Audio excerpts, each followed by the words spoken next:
Would it have been better if she was in the dark about who her real father was? I think so. I mean, it's a bad situation. They handled it just for me, just it made sense. I'm like, actually, it would have been better if it was just a secret. It would have been if she thought that her father was Magesh and Yeah. then found out later that actually it's not. It's a coolie.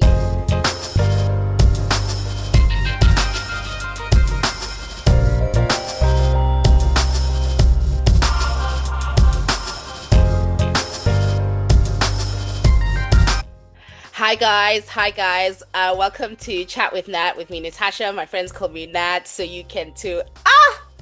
Guys, I can't even. I had a whole plan for the intro, but the polygamist. Sorry, I know if you're one of those people who have not been watching Netflix, and you've seen everyone talk about the polygamist, you're like, oh my god, you guys again. Yes, this episode is going to be a review of the polygamist. So there's going to be spoilers. So if you haven't finished it, you may want to skip this, finish, then come back. But yeah, so before I get let me introduce my guests. So I'm not alone. So I've got a dynamic crew. We've got Dynamic trio. dynamic crew. So we've got here, and both of you will be familiar. Maybe Sena hasn't been in on in it's Kiwa hasn't It's been on gone. in a while. Okay, so first of all, we've got Amanda J. Svanda. The J is very important. Filmmaker extraordinaire. Some respect on the J. Put some respect on the J. And I know, like Amanda, people always like, please bring Amanda back. So thank you, Amanda, for because I sent an SOS yesterday. I said, please, we need you.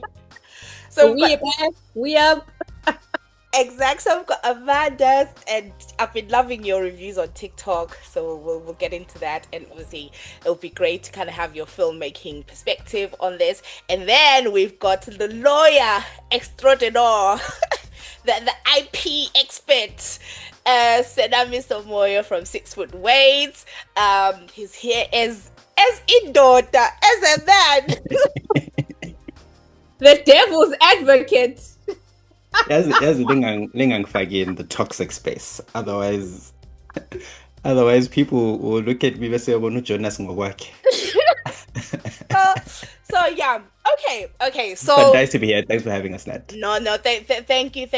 Okay, so where do we start? I think first of all, I just wanted to say, I'm sure a lot of people who've watched this already know that the Polygamist is an adaptation from a book that was written by Sue Nyathi, that she self-published in 2012, and Sue Nyathi is our sister. We are claiming her. She is our Ndebele What? sister, our Zim sister.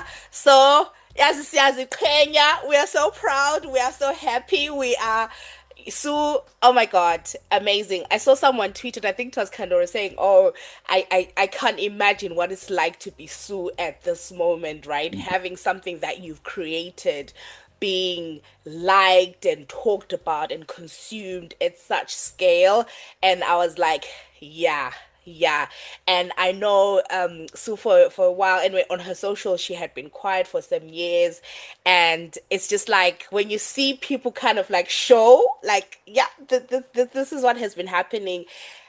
So amazing. And I just want to say, like, I read her book The Gold Diggers. Also, I didn't read The Polygamist. I read Yeah, Gold me Diggers. neither. Gold Diggers is up there, guys. It is one of my it's up there. It's one of my favorite books. I want to see it on screen ASAP. And that's how I felt when I read Gold Diggers. And I remember being upset that I couldn't find the polygamist. That's the thing. I hope right now, Sue, please republish. Because when the polygamist came out, Udala, I remember like it was such a buzz about it, but I couldn't get the book.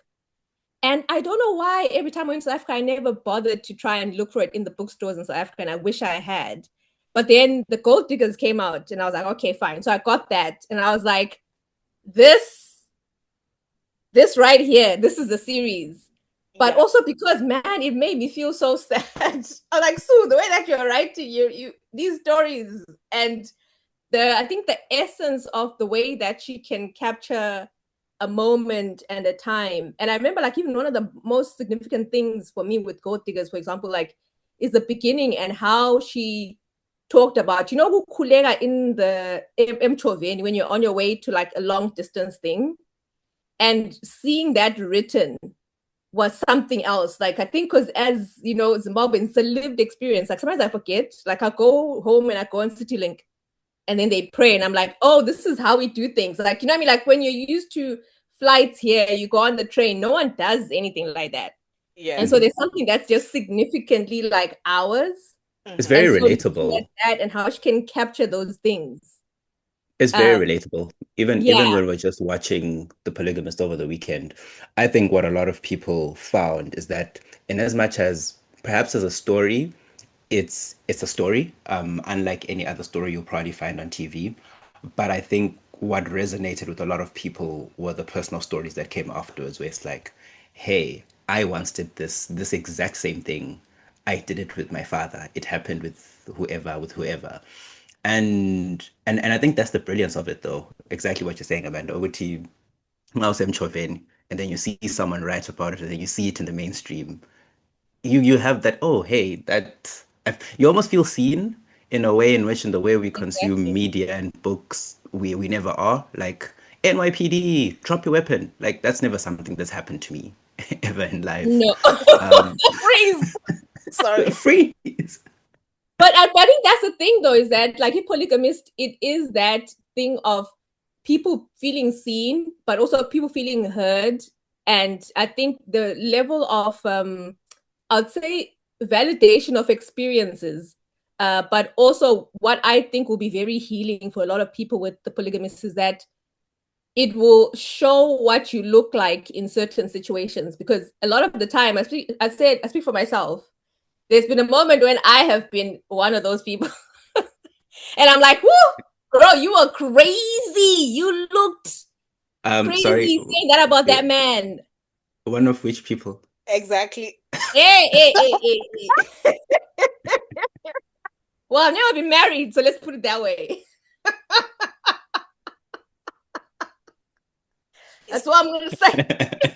But you realize it, but I think it's important to have people that show you how crazy you look. But even in like the sense of like with Joyce and stuff, I mean, the clip that keeps getting played more and more like on Twitter is the one where she runs after him and she holds his leg. Jesus Christ. I don't know how many women probably can see themselves in that and Yeah. be like, oh, actually reminds me of, remember like Oprah where she talked about that she was with a man who didn't like her, didn't love her, whatever. Uh-huh. And she tried to basically grab him. Like I think he was walking out of the apartment and I Yeah. think he closed the door in her hand. Oh. She was like, I can't believe I was that desperate. But like, it's like a lot of the time, no matter, like a lot of the time, I think, I don't know, there's some ways in which media can help you to see yourself Mm-hmm. and you see that and you think, okay, maybe never again. Yep. Yep. No, no, I definitely agree with you because I too have had a very embarrassing, please. Please. What a low time that was. But anyway, okay, let's get into it. Let's get into it. Okay. Okay. I was wondering, like, should we do like by character or by themes? Right. So maybe let's start at the beginning with Jonasi, Joyce, right? That whole dynamic and Matipa. Because obviously we kind of were introduced to, how do I say it? Is it Matipa? I feel like I keep saying it wrong. Maybe Um, with a more solid T. oh, Yeah. Matipa. Ah, Matipa. So you've Ndebelerized it. thank you, thank you. Exactly. And then we kind of see that sort of a classic, ambitious woman in corporate who kind of, to me, it looked like this wasn't her first time getting her way in that way. So she kind of knew how to navigate. We first meet her when she's with Magesh, apparently. And we immediately understand Rutu Magesh is married. Obviously, we'll put a pin on that. And then just that whole her then sort of like wanting to get this promotion and wanting to meet with Jonasi, that I guess that whole sort of like corporate side chick, whatever. I think it was kind of like a theme that we've seen before, right? We've seen this play, we've seen this type of women before. But yeah, I just kind of wanted to get your thoughts on, I guess, that. And then, like I said, we can kind of go by character or by theme. I'm happy to go with whatever you guys are comfortable with. Yeah, I think for me the Joyce and Jonas dynamic with Matipa coming in, I think is indicative of how a lot of the time when someone like Matipa comes in, they think they're bigger than the program. They always think that Joyce is whether they believe everything that Jonas is saying about Joyce without knowing what it is that Joyce has put into it and how much she actually has built. She's built that thing. J&J. Yeah. Yeah. But you want to come in and you want to act like, hey, when you're the new thing on the block. And also, too, that when you come in, he is going to be satisfied, right? Because that's always, I think, the conversations in this space is that, this person's not doing this. Therefore, when I come in, I'm going to be the one and only. Yep. Yep. Only to realize that you're one of many. Yo. And the way that in itself plays out, but also I'll say like one of my favorite storytelling moments that they did was I think maybe I might be fast forwarding a bit, but when Jonas, sorry, what's the name? Joyce finds out about the twins and how what he's telling Joyce and what actually happened with Matipa, like they're doing the juxtaposition. Yep. And then he actually cries. Like, how many of those stories do people like, where someone will tell you, Village, she came on to me, she did this, she did that. On his knees. That man was on his knees crying. A senior. Right? Yeah. And like, how even with Matipa, she doesn't know that, Joyce isn't being told this.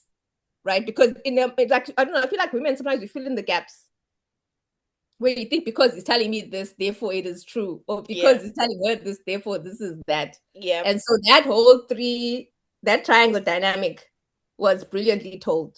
Mm-hmm. Yeah. And even like the fact that at some point, Usofa Slahlane became an insult. When Jonas was saying to Joyce Sofa Slahlane, and there's a time when it turned. Yep. And it became like so fast, not like in the romantic, side of things. And so I took it as more of a threat, actually. I read it as yes, more of I'm threatening you, Uti. So fast now. It's like, yay. are we in town, right? Like, Yeah.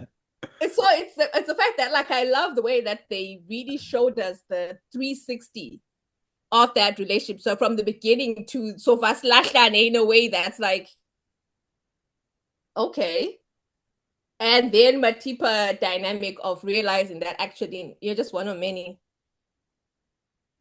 Sorry, I have so much. I feel like I mean, first thing to say, Matipa and Joyce, how they look alike as well, which I think, I don't know whether that was a creative choice or whatever, is that there were times when one of them would enter the scene and I would have to almost like recalibrate my brain and be like, oh, no, this is Joyce or this is Matipa, and realizing that Jonas always had a type and Essie was never his type.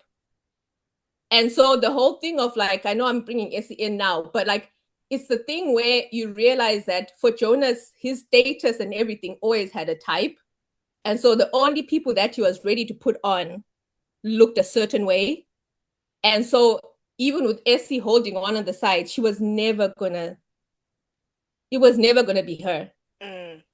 And even though she's always there at the side to, nurse and build a bear, basically.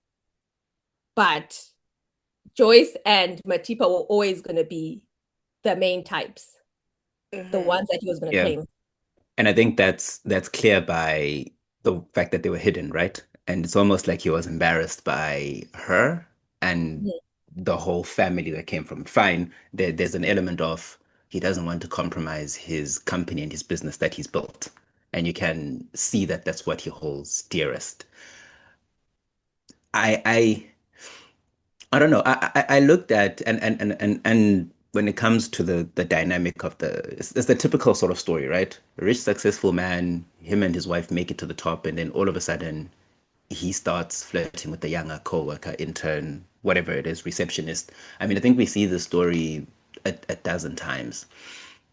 My thing is it not just like the way I look at Jonas, and maybe men might look at him with a different lens than women might, but that just felt like the ultimate fulfillment of a lot of what men imagine power looks like.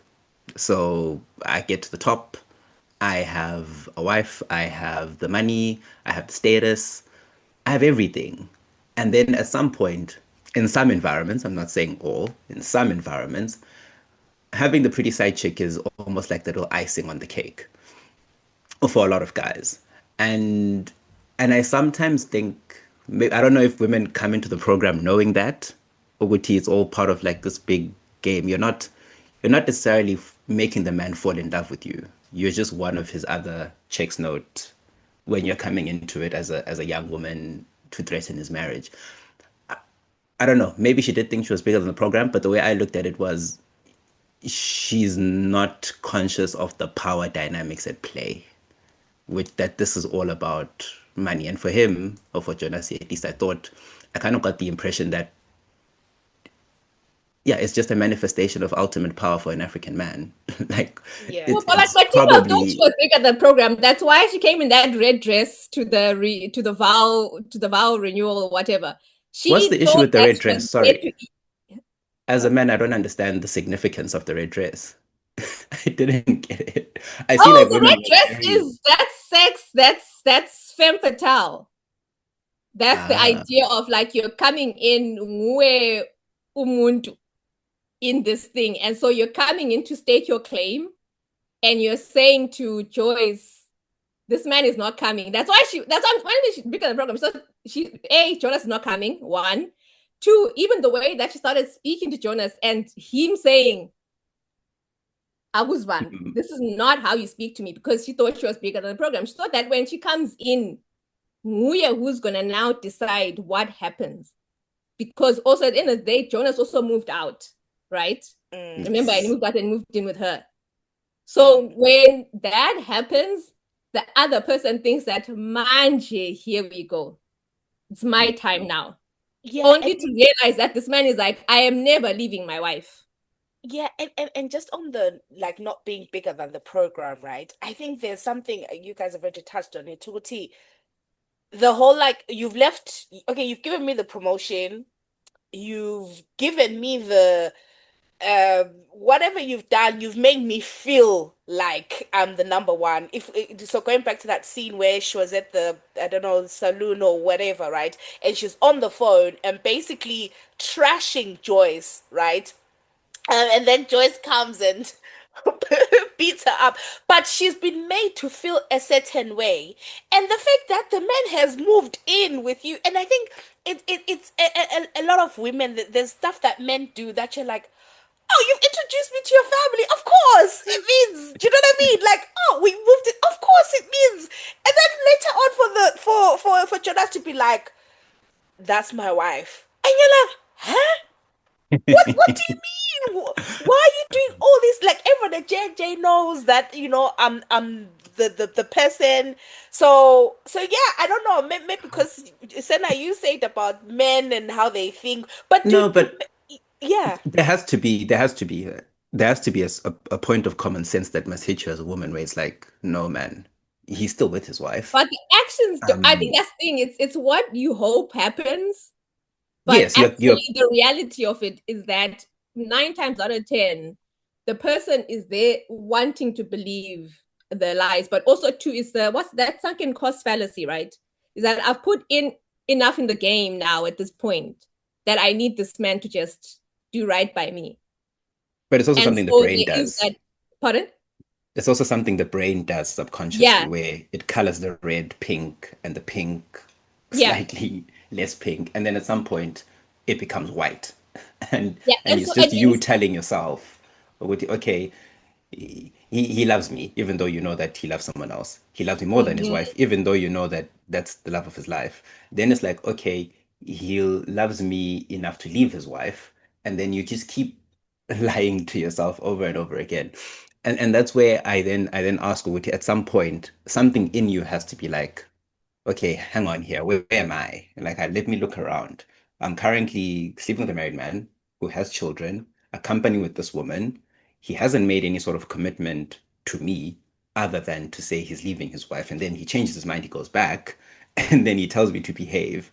There has to be a point where maybe Amanda, the question is, when does she realize she's not bigger than the program? When does the switch hit? Ukuthi actually I'm part of one big power play here with all these other women. Unfortunately, I think for Matipa, she realized too late. Like when things got physical, I feel like that was the moment of like, oh snap! Like I'm not who he. Like I'm not. He's not gonna change because I think in her mind she thought that, oh, at some point, as much as this is happening with Joyce, whatever, Joyce is the one who's like not bewitching people. Like people always think that or Joyce is manipulating him, or Joyce is doing this. So a lot of things as well. Like there's that saying that, like when anything goes wrong, the compass always points to a woman. And that also women do that as well. So instead of saying Jonas is the problem, you're saying, oh, Joyce is the one who's making him do this. Joyce is the one who's manipulating him to do this. And Joyce is but then once you start to have the experiences with him doing something to you, and unfortunately it had to be as drastic as something that physical, that's when it's the thing is like, oh, actually snap, this is going to be this is a never ending story. Yeah. Although my thing is, I think that's too late. Like I think, of course it is. Oh, it's But definitely in too my late. I mind, think a lot of the times definitely people too need to late. realize much earlier. Yeah, and that's where I think my point is just always at some point she should have been the one to be like, common sense dictates Uguti, there's no place for me here. Or if there is a place for me, my place is in the shadows as the side chick. And that's all it's going to be. I think that divorce papers would have been the place where she would have, not like when you filed for divorce and then signing didn't happen there. That should have been Matipa's sign to be like, amen. Because that didn't happen. Also, too, he moved back. Yeah. My guy. And then talking about stuff like the moving back, right? Let's go to the vow renewal, right? Because I thought Yeah, was my um favorite. that was amazing. Because obviously we talked about the red dress, Matipa coming in, right?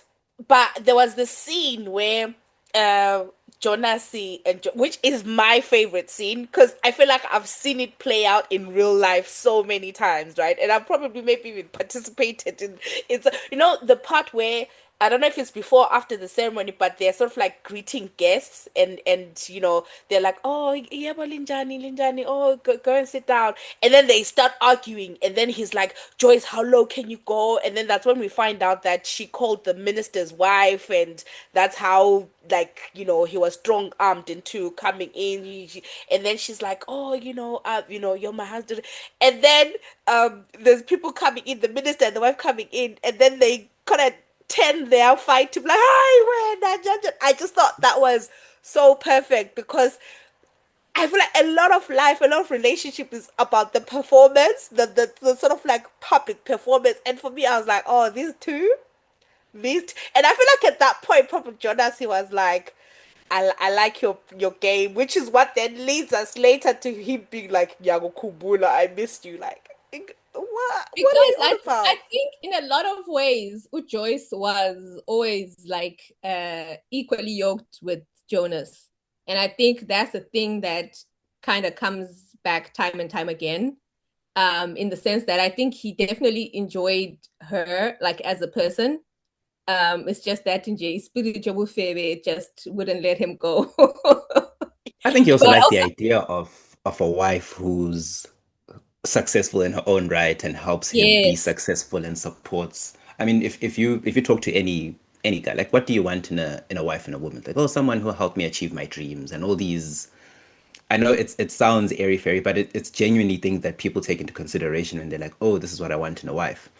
And sometimes you then look at who they like on Instagram and who they they cheat with or whoever it is, and you're like, yeah, chief, that may not be it. It may not be specifically your type. And I think it was beneficial for him to stay with her, I think for financial reasons.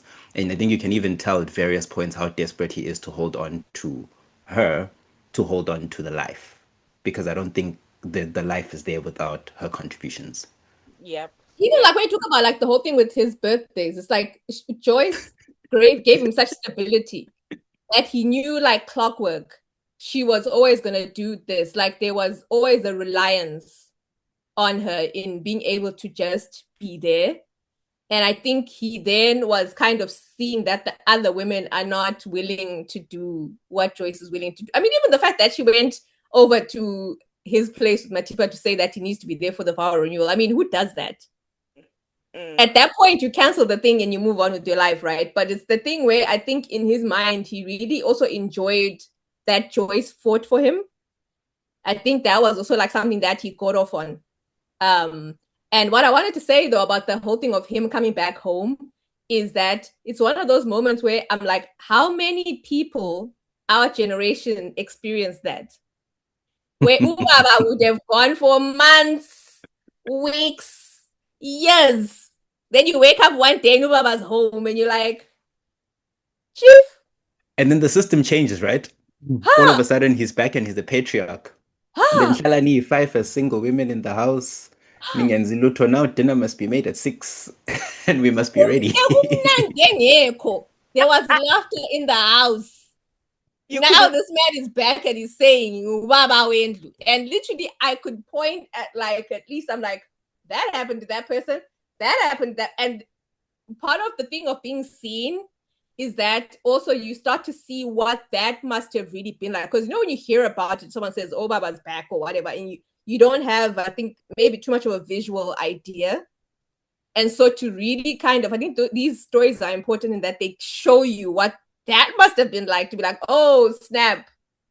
So this is what this person must have been going through, like when this and this was happening. And also realizing that how crazy it looks when you come back home after, my God, guys. And I think because we'll get to the children, right? And I want to talk about Essie. But I think there's a thread here that's really important to highlight. I think it really shows that a physical relationship, physical intimacy, I know people downplay it, but it's so deep because that's the thing that brings Ubaba back home and makes the mom and be like, oh yeah, everything's fine because they've kind of spoken to They each slept other in a together different way. once and That then the he's back. yeah, but that the children just can't fathom, right? So all these women, it's like there's this, and I know like men always be like, oh, sex is just sex, but no, because look at what it can negotiate, right? No, that's the truth. That's why we're where we are. That's why Essie is quiet. That's why Matipa's like, yeah, I'll be the second wife. Like, look how deep it is because like that scene, like Mpume and Menzi are like, what? But they've had their fun and she's ready to tell Don be the mother. No, okay, no, Baba is back.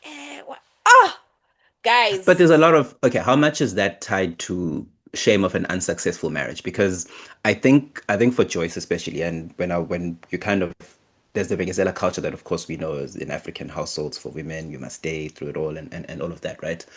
But how much for her was the embarrassment? Because Angiti, the whole thing was, okay, even at the party, we have to be together.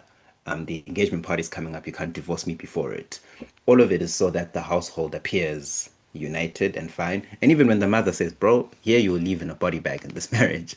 But for her, the desperation of Uguti, yo, I need my household back. I need my marriage back for whether social status or for our own happiness or financial security, whatever it is.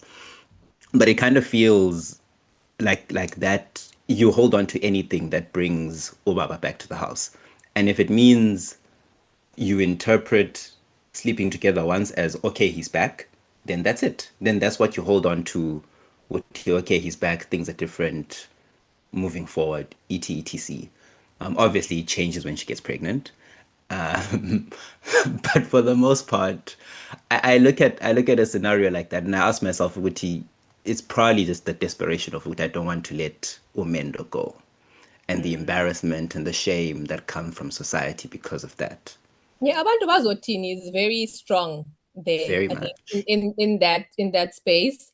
And also, I think it's the thing of Uti, you also want to believe the lies because you think, right? Because at the time when he does that, he comes back and then he's telling you, no, I'm back.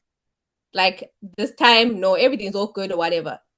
And you want to also believe, you want to be taken into, this whirlwind. And I think the only thing that really kind of shakes things up actually is the pregnancy, because in her mind, I think pregnancy equaled him stepping out. Because in a way, I think that's the thing. I think she thought that because of the baby, that's when he stepped out of Matipa, but actually probably that he did it much earlier. Yep. Right? It's just that Matipa is the one who had staying power. Yeah. And so the association with pregnancy then becomes this thing of like, oh, I don't want to get pregnant because then we're going to go through this again. Without realizing that actually when you're not pregnant, but yeah, but he's look at the ranch, someone else is with two. yeah. And I think it struck me. I was like, for a toddler mom, Joyce is quite like she's quite busy, and Who's because looking after that kid? I was like, who's looking after So those wounds? guys, I was like, for a toddler mom, she has way too much. But then I want to go back to the point that you made, Amanda. I even made a note because I put here Joyce, Matipa, Lindani. They are the same type of woman, younger. So that's actually quite striking because I was like, they're literally the same type of woman. Um, and then sorry, I don't know what the okay. Because of time, I just want to shift to Essie. okay. When I tell you Essie, so we kind of see Essie like, obsessed with Joyce and everything that's going on, obsessed with everything that's happening in that household. And and it's so funny, like even I could imagine like extended family where you just know an Essie and Magesh type of family who's like the brother-in-law is like Jonasi and Joyce, right? Like you kind of knew that dynamic and that woman who's kind of like, listen, I'm very practical about men. They just want peace. Remember, that's what Essie said to Joyce when Joyce came to be like, maybe you can tell me because I know Magesh been stepping out. And that's when the saxophones were starting to be like, and then fast forward, I think it's episode 9. I remember it's episode 9 at the end. So Jonasi comes to Essie, and we see at the end Jonasi and Essie. I shut my laptop down. I said, what? Because that's before like the reveal. I was like, what's going on? And I think to the point, Sena, where you're saying like, typically the whole thing of like you're a powerful man, you've got a powerful marriage, and then you have the side chick. That's like the cherry on the top, right? I think with a lot of people, and I saw like a lot of men, like I think the more after Matipa, it was now like, nah, dude, you're now doing too much. Like it's like you're now doing too much, right? And then we see Yeah. Essie, and I'm like, okay. And then obviously episode 10, we kind of get the backstory. And I was like, what? So you've been quiet for almost 20 years. But what I wanted to say was I think Essie is the woman who loved him the most, right? To her detriment. And I think there Yeah. were a lot of things at play. One, although I kind of struggle with this one, I think there's a bit about self-esteem, right? Although like Joyce kind of gets the guys, right? She's never without a Ben 10. Like she's never with, but I think there's something about that. And because of the nature of their relationship, I think S is older than Mm. Jonas. Jonasi, right? And we see like even at the beginning where they're friends, whatever. And then there's a scene where he's being beaten up at home, remember? And then like Essie comes and sort of like, saves him. And then there's a scene where he brings a girl and he hides with the girl, and then another girl comes, right? Another school girl's like, "Where's Jonasi?" And and then she lies for him. So it started the nature of their relationship. But then I was thinking that, so I think she knew his type, if that makes sense. And he was a good-looking young man at that point. And then I think there's something that scene. I don't know whether that was Freedom's father, whoever the guy who was like threatening her, and then Jonasi comes, and then the guy puts a gun on his head. I kind of feel like that made her feel indebted to Jonas. Oh, this guy would die for me. He would take a bullet for me, and she remembered that. Um, and then I think I was a bit.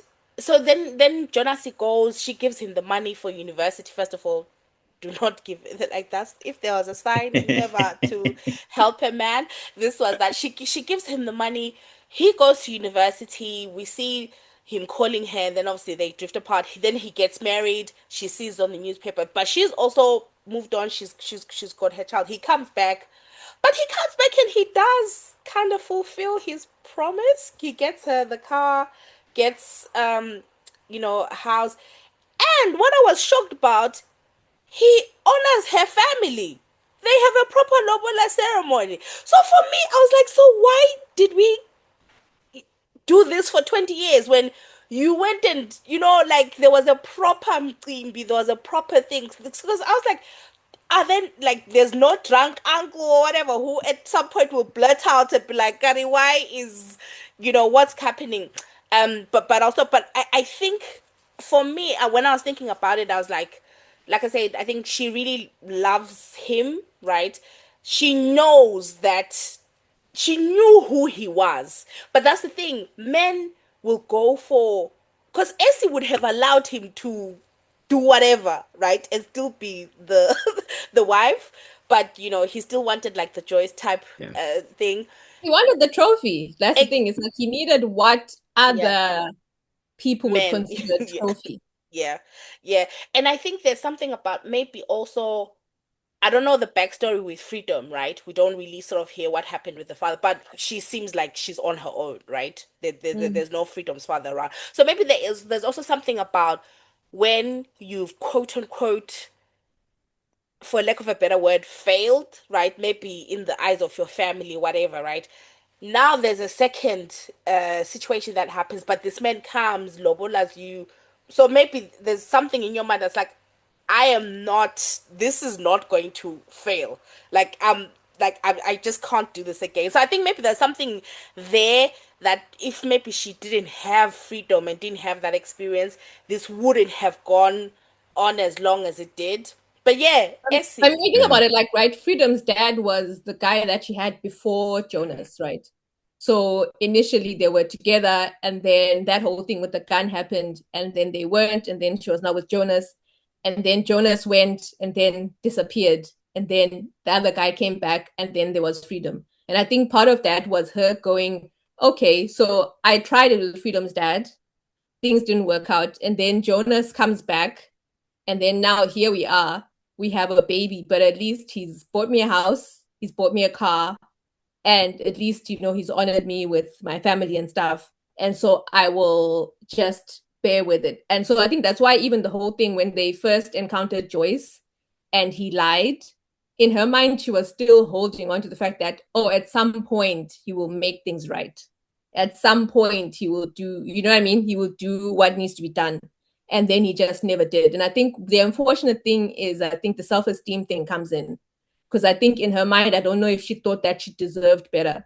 I think she thought that Jonas, as someone who's gotten her car, gotten her house, what more can she ask for? And he's maintaining her, right? It's like, what else can I want? But actually, the more that she saw Joyce's life, I think the more that her self-esteem took a knock, because she was a woman who really could have had a really fantastic life. And to me, part of what's sad about Essie is that her and Magesh, this whole charade that they were doing, they could have easily divorced. and live their separate lives. You know what I mean? Like at the time when Sarah's now 3 or 4, they could have just been like, you know what, dude, it's been great. It's been grand. And also, too, you're still an in-law, so you can still be around in some capacity, but at the very least, it allows you to have your own life, but also allows Magesh to have his own life. Yeah. Because now he's seen as a philanderer when actually he's a man who's probably just dating. You know what I mean? That's a scene actually. When because I thought he was cheating on his wife with Matipa when when the series starts, right? And actually it's just two single people who are, you know, having a good time. And so it creates this seediness that was unnecessary, I think, for both their lives, but also how Jonas shackles everyone, especially with money. And I think it's also a good conversation around, like, don't like or love money that much. Because in a way, it seems like it's a thing that's freeing you, but actually it's not. If anything, it's shackling both of you, because now, Lawe as Magesh, you're now tied to your brother, and now you're also sweeping, you know, nonsense for him, when actually you could just genuinely have a good life, have your own family. And I mean, how many 20 years of like pretending you're someone's husband, guys? Yeah. And ultimately, I think he used the grand gestures very, very well. Like he used grand gestures to make people do what they needed to do. So whether it's getting Essie the house or the car, or Matipa the house, um, and all of that, and Joyce, the beautiful house that they built together with the kids, who are, I guess, spoiled and all of those things. I do think it's interesting how people interpret grand gestures, or how we interpret grand gestures. And I don't know, I could do something for you, and for me it's another 10% of my salary. I am just happy I'm solving a problem, right?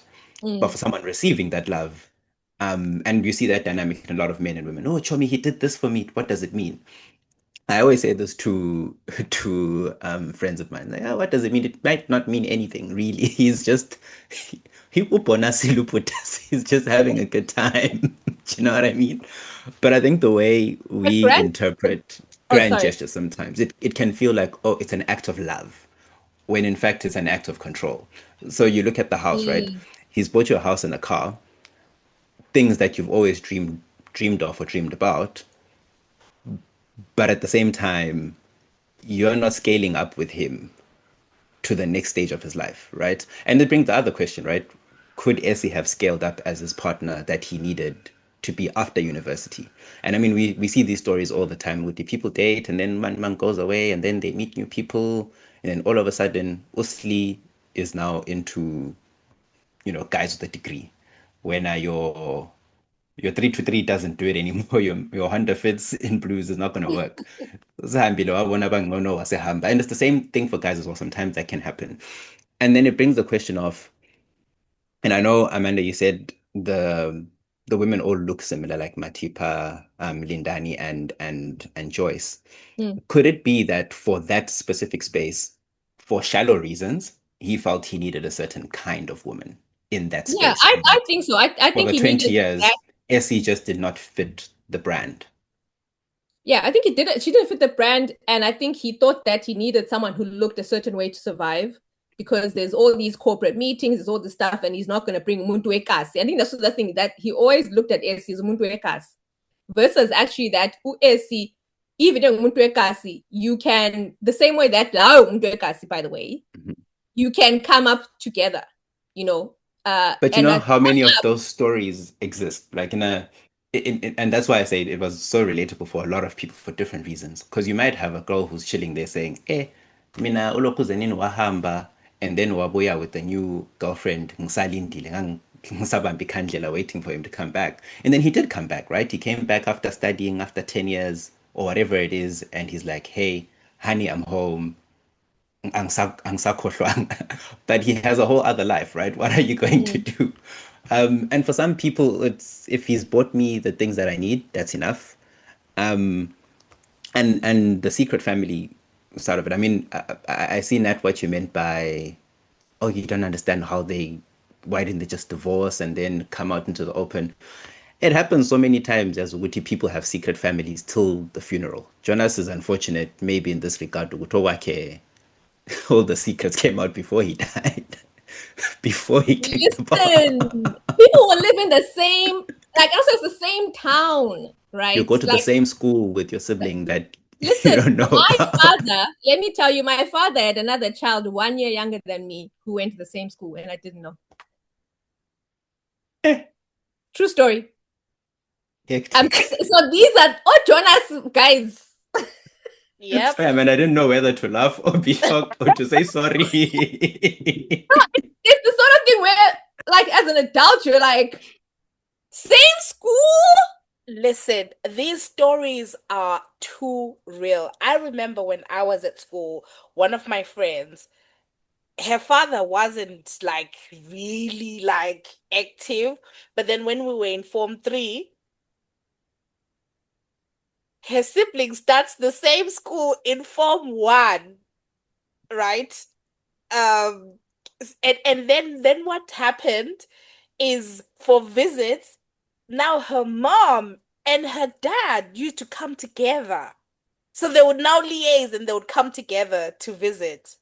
Whereas he was never in, we had never seen him before, like from Form 1 to Form 3. And then it so happened that I feel like he didn't even know she was at that school. Right? And then when, yeah. So now Consultation day. exactly, but now the parents who maybe aren't always, you don't ever see them together, now they're traveling together. So that was, yeah, because it was boarding school. Yeah, yeah. So it was kind of like, it's those dynamics where it's like, oh, so your parents, wait, are your parents together? No, this other one has his own mother, but this mom comes, I was just, But also, a lot of it is the thing where, like, you can be in the same space but not know. So I didn't know about her until we were like in our, I think I was 30 and she was 29, and that's after he had passed away. But he was such a deadbeat that's the reason why we didn't know. Because if he had come to the school, I would have known that, oh, that's dad. yeah. And then she would have been like, oh, that's my dad. But because we didn't know, this one does generic surname. So you're never going to think that that's your sibling. And I was in boarding and she was a day scholar. Oh. And so only now in our, like, when we now found out about each other, and it's like, oh, so where did you go to school? I'm like, I'm sorry, what? Come again. Oh my God. So I think this is the right time to talk about the children, right? So I want to start with Dusa. Oh, wait, sorry, can I just say one more thing about Essie? Yes. Which is that I think for me, the conversation around, like what Sena was talking about, that does someone ever come back and take you when you're now in this, like, I suppose, bigger, better position? And I think the thing is that 9 times out of 10, they don't. And I think these are the conversations that are necessary to let people know. That's why it's like, don't build a bear. Don't put that money in, because as much as people, like, there's a whole conversation on, hey, women don't want broke men, hey, women don't want blah, blah, blah. But actually, one of the big things is that men themselves talk about the fact that once I'm now in a better space, I don't look at you the same. Because I'm like, what kind of woman were you to be with a broke man? Men will say that to you, hey? To say, Vele, what kind of self-esteem did you have to be with me when I was broke? Huh? Me, I didn't have money. What were you doing? What kind of woman is that? It's trauma perpetuated though, because I remember when I was in university, and this is not a personal story, but you pay attention to the things that happen around you. I was fortunate to live in Braamfontein during varsity, so I saw a lot of things, right? Bram being the center of Johannesburg, so Sandton is not far, Rosebank is not far. So people with genuine money are within a 10-minute drive from the varsity campus to pick up girls, right? And I think when you're a younger man, 19, 20, whatever, you kind of accept very early on that, okay, because my pockets aren't enough. And I think what you create is a cycle where a lot of young men grow up saying, one day one day I'll get there. And a lot of guys learn from observation. So it's like, okay, I want to be the Grootman who drives up to campus in a BMW to pick up the prettiest first year. Like it becomes a cycle that perpetuates to a point where it's like, okay, the belief around a lot of young men is I need money to get women. I need money to get the prettiest girl. I need money to get the smartest girl, the one who will help me grow and develop and all of those things. And when I was stuck in a situation where that's just the currency that we have in society, that's just how it is. And and a lot of men will actually then say, okay, seeing as saying le mali khathesi, let me go back to the ones who rejected me before. And for the ones who rejected me, not the ones who rejected them before, but the younger version of the ones who rejected them before. And and it becomes difficult, I think, to not view money as an instrument to get those girls that rejected you. And are you now going to go back to, maybe even if you're a girl, are you not going to go back to Sena who left you or who you left back? And then you've had all these experiences and all this trauma where you've seen people with money get sort of the head start in life, get the head start in getting the people. I think at some point you will also just be like, I deserve. Not to which I feel this way, but I deserve because I went through the stress, I went through the cycle. Now it's my turn to eat, which is a very, like, not something I condone, but I think that's just how the mentality kind of is. And then it just shifts to, okay, whoever I left behind, Ekasi or Ekaya or wherever, and food. And then you then have a situation where umuntu lo mfazi ekhaya, ulo mfazi town, ulo mfazi elokishini. Three different wives for three different spaces that he occupies. Yeah, and I think that's the thing for me is like when you are in that situation as Essie, I hope a lot of people can then see that actually, you know what, live your life because this person is just, they're gone, they never gonna come back. But also they only come back when they need something. So it's the same way that, you know, in Jankulu, like amadoda want to go fair because they know that they'll be taken care of.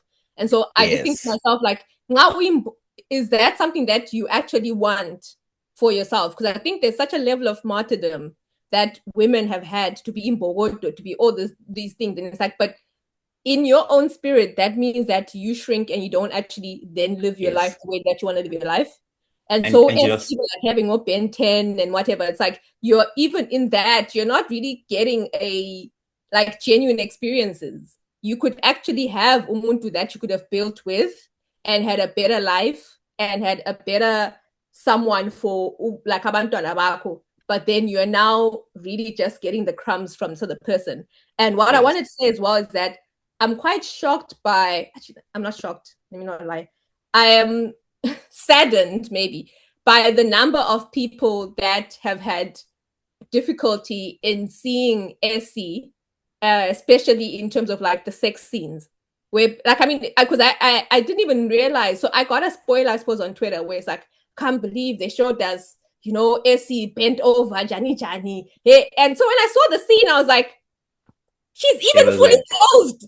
Like, I thought she would be bare, like, and I'm like, but that in itself makes you uncomfortable. That and it's the thing where people think only a woman a certain way deserves to not only have her back broken down, but also to like be in a sex scene in a film. Like, I just think just as society wise, what we are expecting to see when it comes to sex is very like there's a certain type even within that and how uncomfortable it make people feel. But also I'm like, part of it is that people are uncomfortable with even knowing that their own mothers have sex, right? And so Essie is kind of almost a representation of that. And so there is that kind of element of like a kind of cyclical nature of I don't see someone who looks like my mom as someone who has sex, and therefore I don't want to end up with someone who even resembles, you know what I mean, like someone who looks like my mom, you know. And I think it's that cyclical nature of like, and the way you've actually brought it all together, there's a scene where she actually says, where she snaps, which is also, I think, like Matipa, I will say it's too late when she eventually snaps, where she says, which to me was like, because that's exactly what he was. Like, he would just show up, he would do his thing, and he would leave. And then he only spends time with them on his birthday when Joyce is like, no, not this year. After he's already blown off Matipa because Joyce was meant to be doing something. And that kind of sends him into like a spiral where even in whatever desirability, she ranks last on the list of what he wants on his best day. So when he shows up there, she already has someone else. They have to throw like a birthday party quick in a hurry. And and you almost wonder, Wuti, okay, why didn't you start here? You started here because you're ashamed of this person to an extent. This is not where you is not where you want to be for your feel good, but because the better ones have rejected you, you're now here. Okay, so now we'll throw you a pity party, is what I called it. And when she says ngikhathele ngoba toilet yakho, that to me was in a sense where you don't see me as anything other than just where you come and you trauma dump, not just sexually, but in every way.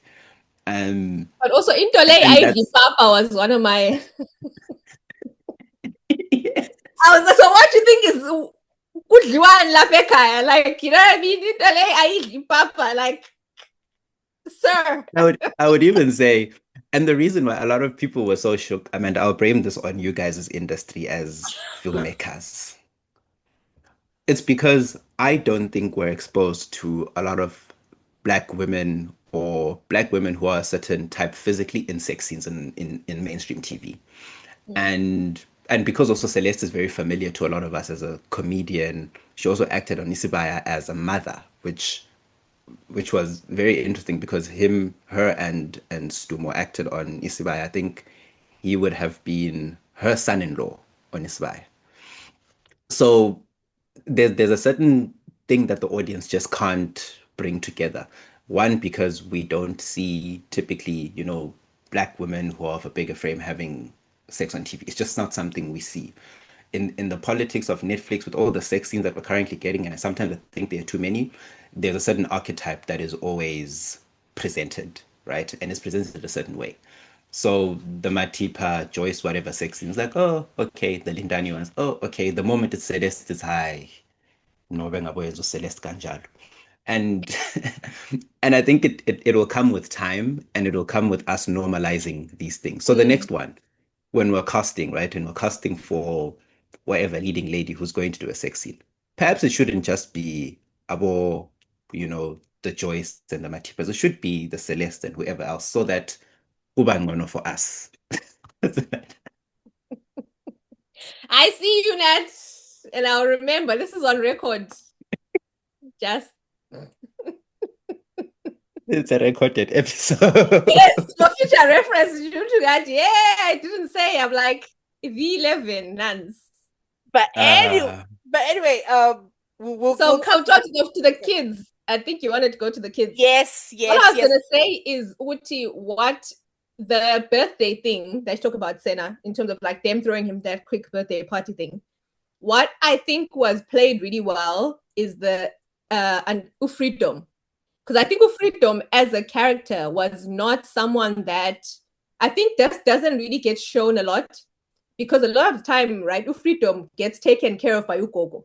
Freedom would have gone to Gogo immediately as soon as Ulokuzeni Jonas Lobola Freedom would just go to Gogo and be raised there. And so for them to kind of give us a glimpse of what it's like to be Ufreedom who has been there, and then you now see Umtwana, like that, I suppose your sibling, who's got the father who is much richer, all the things, and is hailed as this really great person, great man, but also who doesn't even really as the family, right? And so what it's like to be that person when this person comes to a birthday party yake that you guys have had to throw really quickly. And that whole thing with the cake, that was so well done and so symbolic, because I think how many people have wanted to do that? To be like... But it's even worse for him because she had never bought him a cake as a mother. She hadn't bought him a cake. And so can you imagine as well, for me, it's the fact that, with him not having a cake, but also how much the mother is willing to say to Sarah every time something happened, let's go to the mall and look nice. So there's money for Impasha for Sarah to look nice on a day that she's feeling down, but there isn't any money to celebrate me on my birthday. And how much would that have taken off you to do that? And so we're here just hailing this person who just comes here as wins or whatever he wants, whenever he wants.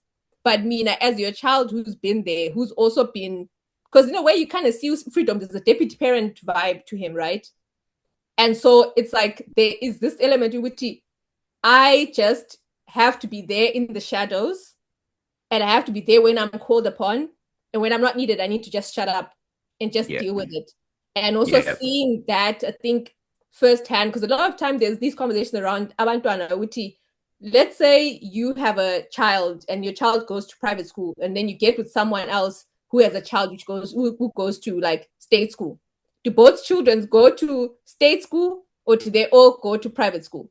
If you It's can't the afford age to do old, private school for both, but it's what the age old happens? debate. It's the age old Yes. debate about Uguti in a home where the children have different fathers, for example. And me as a father, I can send my child to the best school. Does this mean that all the other children in the household, what happens there, right?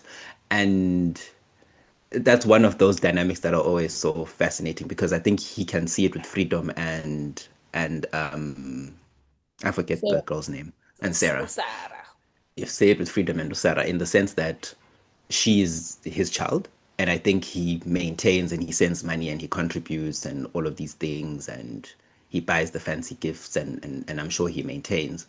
In a scenario like that, does whose obligation is the mother to make sure okay, the money that comes in, I split it equally amongst Freedom and Sarah, or if not, what do I do? Do I take from my own pocket to make sure I make sure things are equal? Do I okay, at least you can buy a cake. I think the cake is not the issue. But I mean the bigger things. How do people genuinely handle that? And I think it would be awkward for Ceci as for the mother to be like, hey, or Essie as a mother to be like, okay, Sarah, Mina, this is your life. This is how I'm funding it. This is what I'm getting you, and not do the same for the other child, which is something that is a decision she made. But a Yeah. lot of people go through similar. I got there to buy my child KFC. Does it mean I buy KFC for all her other children? Because men are petty like that sometimes, or people Yeah. rather. Just and also that thing is like, is it fair? There's also conversation about, is it fair that if Jonas is sending money to Essie, that she divides it into half when actually the money is, Meant for Sarah. yeah. no. Like, sorry, you are making me keep this secret. You're gonna take care of my whole household, right?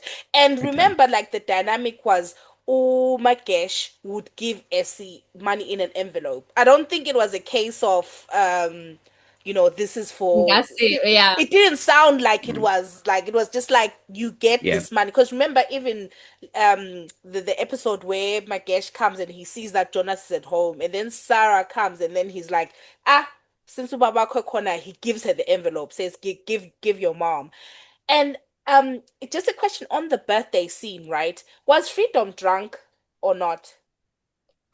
There's a point I I think want to Freedom make. is kind of perpetually, it's almost like him and Essie, they have the same dynamic of Utwala is the thing that kind of Yeah, numbs it. You never know whether they've had too much or too little, but it yeah, feels like there's always a On bottle a and spectrum yeah. of some sort. yeah. Because the role that alcohol plays in S's whole family for numbing, right? Because remember, even when we're introduced to Freedom, he's drunk, he's come back drunk. At the vow renewal, S is drunk, and even Jonasi says to Magesh, "Hey, tattoo S," because she's numbing her pain. When Sarah is unhappy at some point, she says to Freedom, "Give her a glass of wine." And even Freedom now has to say, no, I'm not going to give her wine. So there's a role that alcohol has just played Too all. many wine to calm the nerves. Yes, she says that, or she said, "Oh, let me." I think she first says, "Let's get close." She says, "Oh no, nigga wine." It's just like literally, the role that alcohol has played in S's family to just kind of calm them down. But I wanted to go back. So, Freedom. I like what you said, Amanda, and also Sarah. Oh my God, I think for like the first I was like, what's wrong with this kid? Right? I was like, why is she always just had this attitude, and I think it just shows that yes, Essie can keep this secret or whatever, right? But people don't realize that these children that they don't see Usara no freedom, right? Remember, like with freedom when we're first well, when Jonasi comes back, they take the ride around the car, sorry, in the car. But Jonasi really has no. He's just like, oh, who's that? And he's like, oh, is that mine? Like he has no real interest. But people don't realize that children will grow up to be adults. So and I thought it was so perfect that Usara was the one who like told Joyce, right? Ukuthi, this is what's happening. Because it's kind of like, yes, it was very unfair for Umtwana to hold on to that secret for so long, right?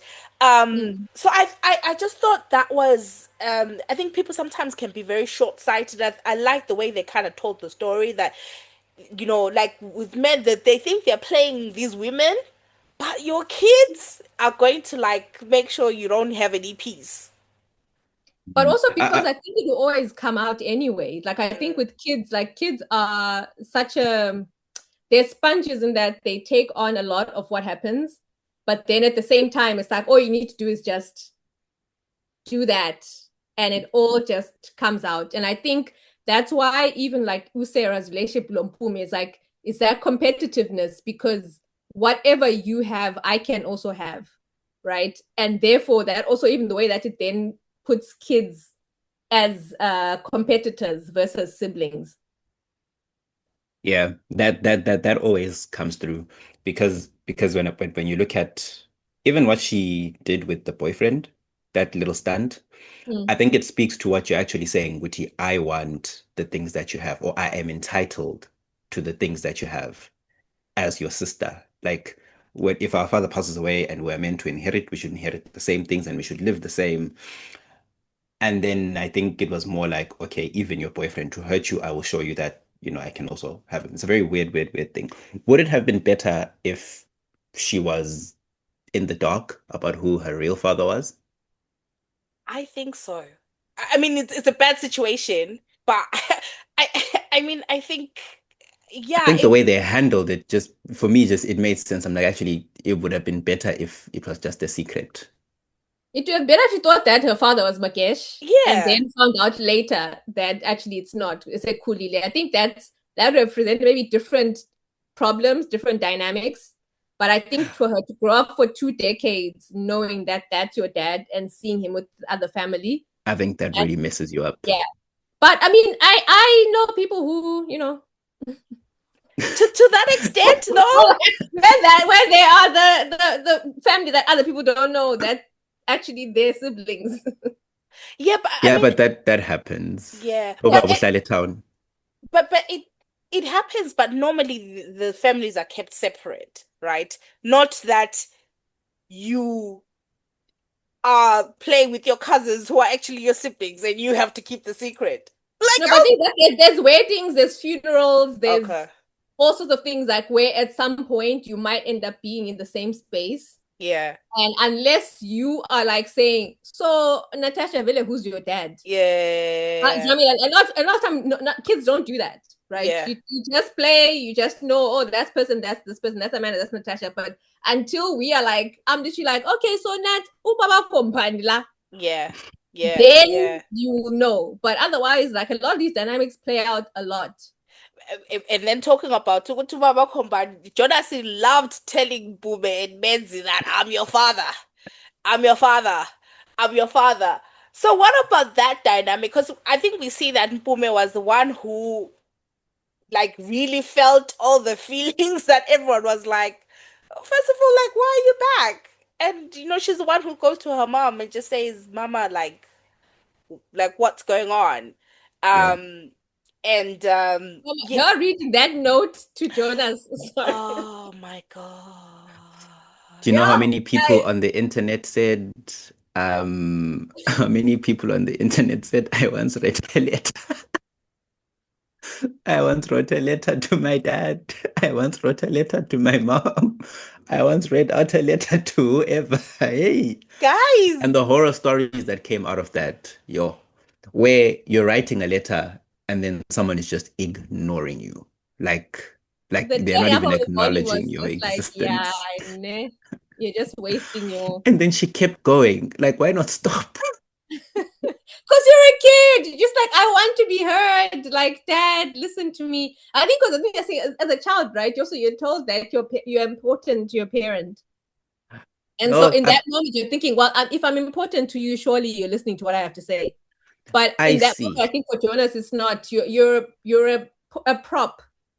You're There are a making lot of noise. people We who stay consider their fair. kids props. Yeah, it's just like, oh, you're just like a thing. So you just But it's send them also to just a relationship that maybe African fathers sometimes have with their children, where it's hierarchical, right? Mm. I instruct, you do. I provide, you comply. And that's kind of how sort of African parenting is seen in many different ways. Respect me, don't question me, don't talk back, don't say anything my way or the highway, right? And that's it kind of manifests in the sense of I can do whatever I want. You're a child, you can't tell me nothing, right? And on top of that, it's even worse when he looks at it and he doesn't see anything wrong. Whether Mm. or not he sees something wrong and he's just using the isithembu isikolakiti as an excuse, which you could argue it was, or it's him saying, no, yeah, well, actually, I don't give a fuck about what you think. You're a child. It's none of your business. Stay out of adults' business. Stay out of grown people's business, Yeah. which I think is probably where he's coming from with, yo, this child is talking at me, giving me instructions, telling me how they feel. I don't want to hear it. It's disrespectful. Um, but yeah, that was sad. And the stories that I read on the internet afterwards were even worse. Yeah, and people say Mpume was wearing blue to represent being blue ticked. As I said. And and and and, and you know, like the point about I think Jonasi just saw the children through their mothers, right? Not like as Mm. just their own identity. And then later on, obviously, when Mpume and Menzi are growing up, he's sort of like saying, oh, Menzi, you know, you need to take over, right? You need to Mm. take over. But that thing of not really investing. And we also see it with, we didn't even talk about how the twins and how that whole scene of Joyce finding out. Oh my God, even with the twins, he's running away every time they're crying, right? Every time they're crying and Matipa needs help, he's like, He's not bothered. That's not his life. That's the thing. I feel like yeah. that's with Jonas, that's not his life. And I think people keep wanting to give him a bit more of like I think humanity, but actually there are a lot of men who Mm, genuinely don't have that or don't even want to even access that. So even like for me, one of the things that was so hard to watch, but which I think was a good thing to include was when he went to see Matipa after the twins, and basically he said Umlomo can do the things, right? So if you're not willing yeah. to go there, Umlomo do, and how much that in itself was coercion in a way that's so uncomfortable, but also that a lot of men do, right? In that even the thing of like having to say, oh, 6 weeks, like doctors have to say and prescribe 6 weeks of none of that, because a lot of time men are like, no, vele from auntie, you've done the thing and now it's time. And that lack of empathy, but also that lack of seeing you in your space as a mom, overwhelmed. You've got 2 kids, and you are hoping. And I think that's in Umatipa, the fantasy that she had of what would happen when she's got now Jonas's kids. Because I think part of the reason why she even had the twins was the fact that she was living in this fantasy world of what he will be like when she now has children. So now she's now at equal footing with Joyce, because Joyce has got 2 kids. Me, Lami, now I've got two. No, Yep. but that's, What sorry, are we can I gonna do? say, isn't that a bit delusional? Very It's incredibly incredibly, delusional. it's incredibly, I That's don't why, like, understand. even when he was saying and like, you could tell there's the whole thing of, oh wow, so you're not even really aumboni. No, And but he also hasn't I seen you have from the to beginning. do, pardon? From the beginning, Bevelenje, like Yeah. he came to you when his wife had just given birth. Like it's not a agakali, right? Yeah. It's that thing that you're saying, Amanda. Do you think you're bigger than the program? Well, this is what happens with this man after you have a child. It's what happened to his previous wife. It's happening now. So then at some point, I start to go, surely there has to be some sort of accountability and click that switches in these moments. There to be like, why did I even make these decisions? because it's a combination of bad decision after bad decision after bad decision. And then when the penny drops, all of us are like, ha. And I think a lot of guys would just be like, no, but Jonas, the way he's moving, it's not a surprise. Yeah, because he has been showing you who he's been from the get-go. But I think a lot of it is, again, sunken cost fallacy. For a lot of people, it's like, I've put in so much already. Like, am I just going to leave? Am I just going to live this comfortable life? But also, I think it's the access that Jonas probably gave them. You know what I mean? So it's like, at this point, do I just undo that and start again? Which, I mean, I guess Matipa, she ended up doing. But for a lot of women, it's hard to get to that space where they're like, actually, you know what? Let me just undo this, this man. And also, I wanted to talk about Menzi. Menzi, it's quite sad, like how he was also the child who I think absorbed a lot, but then he took it out, I think, in different spaces. Like even the whole thing of like him almost having like a heart attack when he saw his dad with Lindani, and looking at how Jonas will be Jonas, like there's some people that were talking about on Twitter when Sarah tried to kiss Umagesh, right? That actually, if it was Jonas probably would have gone with it. Like, this is how much nasty ass man with Jonas is, that you know this person, like this is a kid who your own child wants to be with, but this is now someone that you're going after. And I think part of the reason why even Jonas went after Lindani was because of Menzi. I kind of think that there was something there with Jonas about in both scenarios, like to Lindani and to Menzi. And the Lindani thing, I think we got a flashback where he first saw her in that way was when Joyce and Jonasi went away, right? And then they came back and they done the party, and Lindani was, and it's so funny because the first scene we kind of see them like they come and they're like, Pumani, like get out of my house, like very angry father, you know, parent, whatever. But it's kind of like then you kind of get that view where we're like, oh, that's where Lindani caught his eye, right? And it's kind of like, you know, him and Joyce are probably like on one page, but yeah, like, his eye is everywhere. It was just like, what the heck? And I just wanted to go back to your point about like the taking accountability, like for the women. I mean, absolutely. And I think there is something about the whole theme about not being bigger than the program. I do think that there is something about, there's a sort of maybe naivety, or maybe you're thinking like, my situation is different that, you know, some women sort of experience.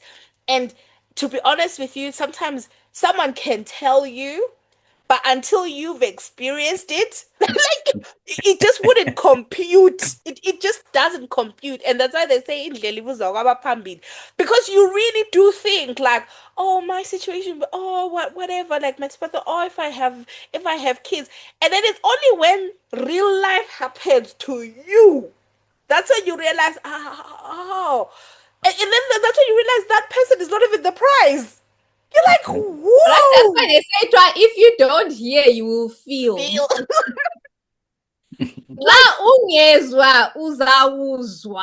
Exactly. And then, okay, can we talk about, Matipa, guys, okay, that woman had some nerve.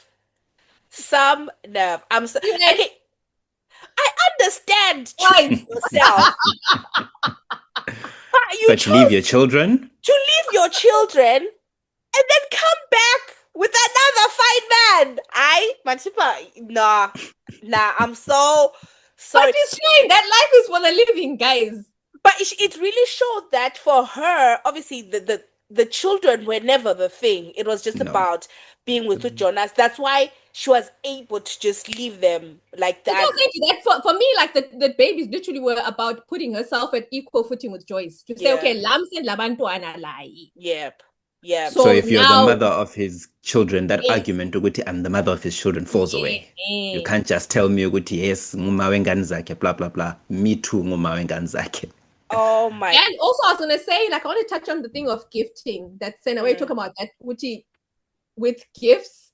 I think that sometimes men cheapen, right, a gift that was maybe meant to be like that would have been a nice gift, but they cheapen it depending on how they give it to you. So if you look at even like Matipa and the house that she got, right? It was the old house that they used to live in. For Matipa, it's she's got this big house, but actually it was Joyce's old house. That's like that was Joyce's downgrade, right? Yeah. In that way. But also looking at how gifting is used with Lindani, in that the things that Lindani is impressed by, a holiday home, is something that Joyce just she could never be impressed by that. Like that's just one of the things that she has. But Lindani is like, and even the thing of a frog raw and like how Jonas understands the things when for you it's a big thing, but I'm doing this, like what you're saying in terms of like control, but also manipulation. But also I understand where you are within the program for me.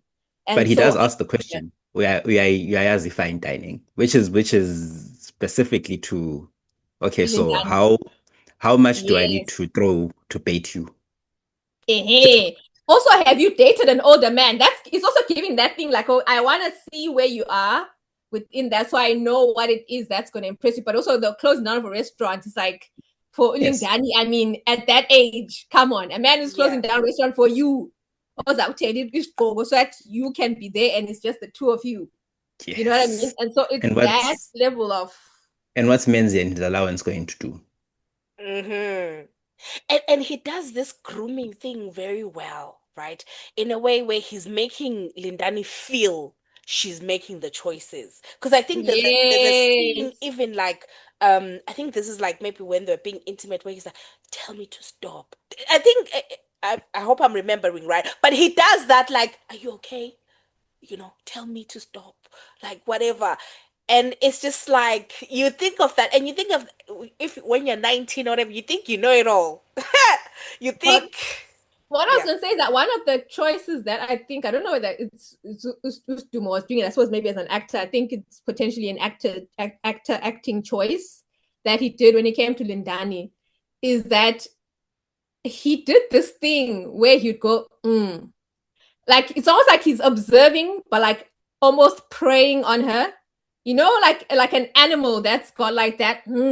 So like she would do something, or like he would try and kiss her, and then she kind of was a bit like, okay, we're coming back to that. And so there was an element of those sounds. I don't know if it did an older person, an older man, but that was triggering for me. I was like, hey, do the most basic, because that type of from an that is there, or the whole kind of like tell me more, tell me more, and you feel like like I'm but that's what I'm saying, like when you're like 19 and you think you know it all, and then it's only when you get older you're like nonsense. But that's the game. That is the game right now. And a lot of and we need to fast, like she didn't want to wait to be Joyce's age to experience the things that ultimately Joyce wanted. I almost feel like all these women were in some sort of competition with Joyce amongst each other. Always. That's the thing. I feel like Joyce was the standard, but also it's a thing of like, we need to humble with Joyce to make her realize that she wasn't good enough for him. Because I think that's always like the thing, when someone comes into that situation, they want to say, I'm the one who is good enough for him. When you're not satisfying him, that's why he's even looking and considering me. So, Mina, I'm going to do the things and I'm going to do the most with him. The things Delusional. that Mina, and be like, oh, okay, so he actually does that for you, without realizing actually the OG and the person who even built this thing is Joyce. And even like I liked one of my things that I loved about Lindani as well was the fact that Jonas is a cooler. How she was just like, me, I'm living my life. Chief, sharp, you're right. In the next room, Minangapa, I am getting my back blown out. And like, also too, I love that they showed Jonas as someone who actually genuinely doesn't love himself. Because I think that's the thing that a lot of people like keep thinking like, oh, Jonas does stand, because now stand, guys, you take ARVs. I'm sorry. Ngawusithanda ngathola gonorrhea uyanatha amapilisi. Yeah. You keep to the schedule to even have an alarm on your phone if you have to. That's the person post tanda. So if you're being told that you've got gonorrhea and not even doing anything, now HIV, what was the thing that you said anyway? Whatever, I don't know what. Yes, but it's like, you know that with Jonas, you don't love yourself enough. Even Is it not? Umntwana is taking care of herself. Lindani is saying, I am going to live. Yeah. I think that story, I'm not sure if you guys have ever watched Yesterday, the movie with Leleti Kumalo, Yes. where she has a husband in the mines who he gets HIV, but he doesn't know it until she goes to get tested at the clinic. And then she visits him in the city to be like, hey, look, I've got this thing. And then I think he beats her up, doesn't buy into it. He's like, no, nonsense. Whatever. She goes back home. She starts treatment. She recovers. He comes back home like he's now finished. And then she must look after him and build a shack for them to live because the community also doesn't want them. That story apparently, not to say what he doesn't love himself, but I'm just saying that story manifests itself in so many men in the modern day when it comes to HIV treatment. I don't know why. Maybe it is self-hatred, you say, Amanda. There's a part of it that is just ignorance as well. Because Yena, he believes what he was taking was umuti or whatever it is, amakamba, whatever it is that he was taking, or whatever traditional herb he got from Inyanga or Sangoma. He may have thought I'm genuinely doing something, but I don't know what it is about Western medicine that would make him suspicious of it.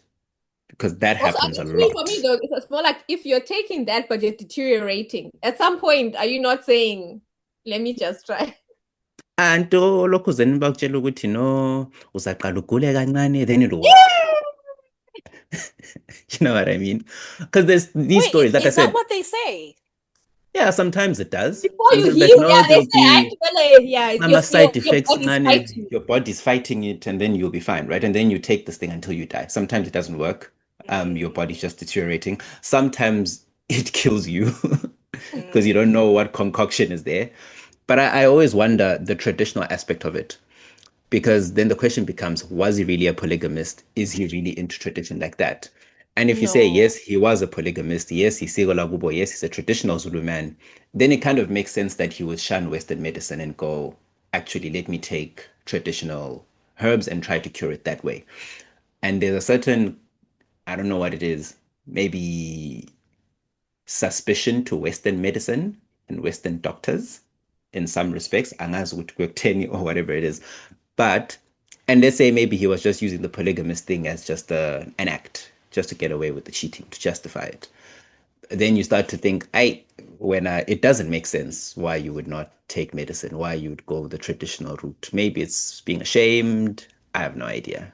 But so many people. Also, yeah, and there definitely was shame in that. I don't think he wanted to be someone who wants to be seen to be going to get a prescription or to natama pills, because I think the traditional stuff is like you could be having traditional medicine for anything. But like once you're having ARVs in the home and someone sees that or whatever, like I think for me, he's the kind of person who's also too proud. There has to be a point. Like when Lindani goes, Jonas Uskakele, there has to be a thing where it's like. That's what I mean. So that at some point, are you not like, hey, let me just try whatever it is that, because Lindani was pilele, right?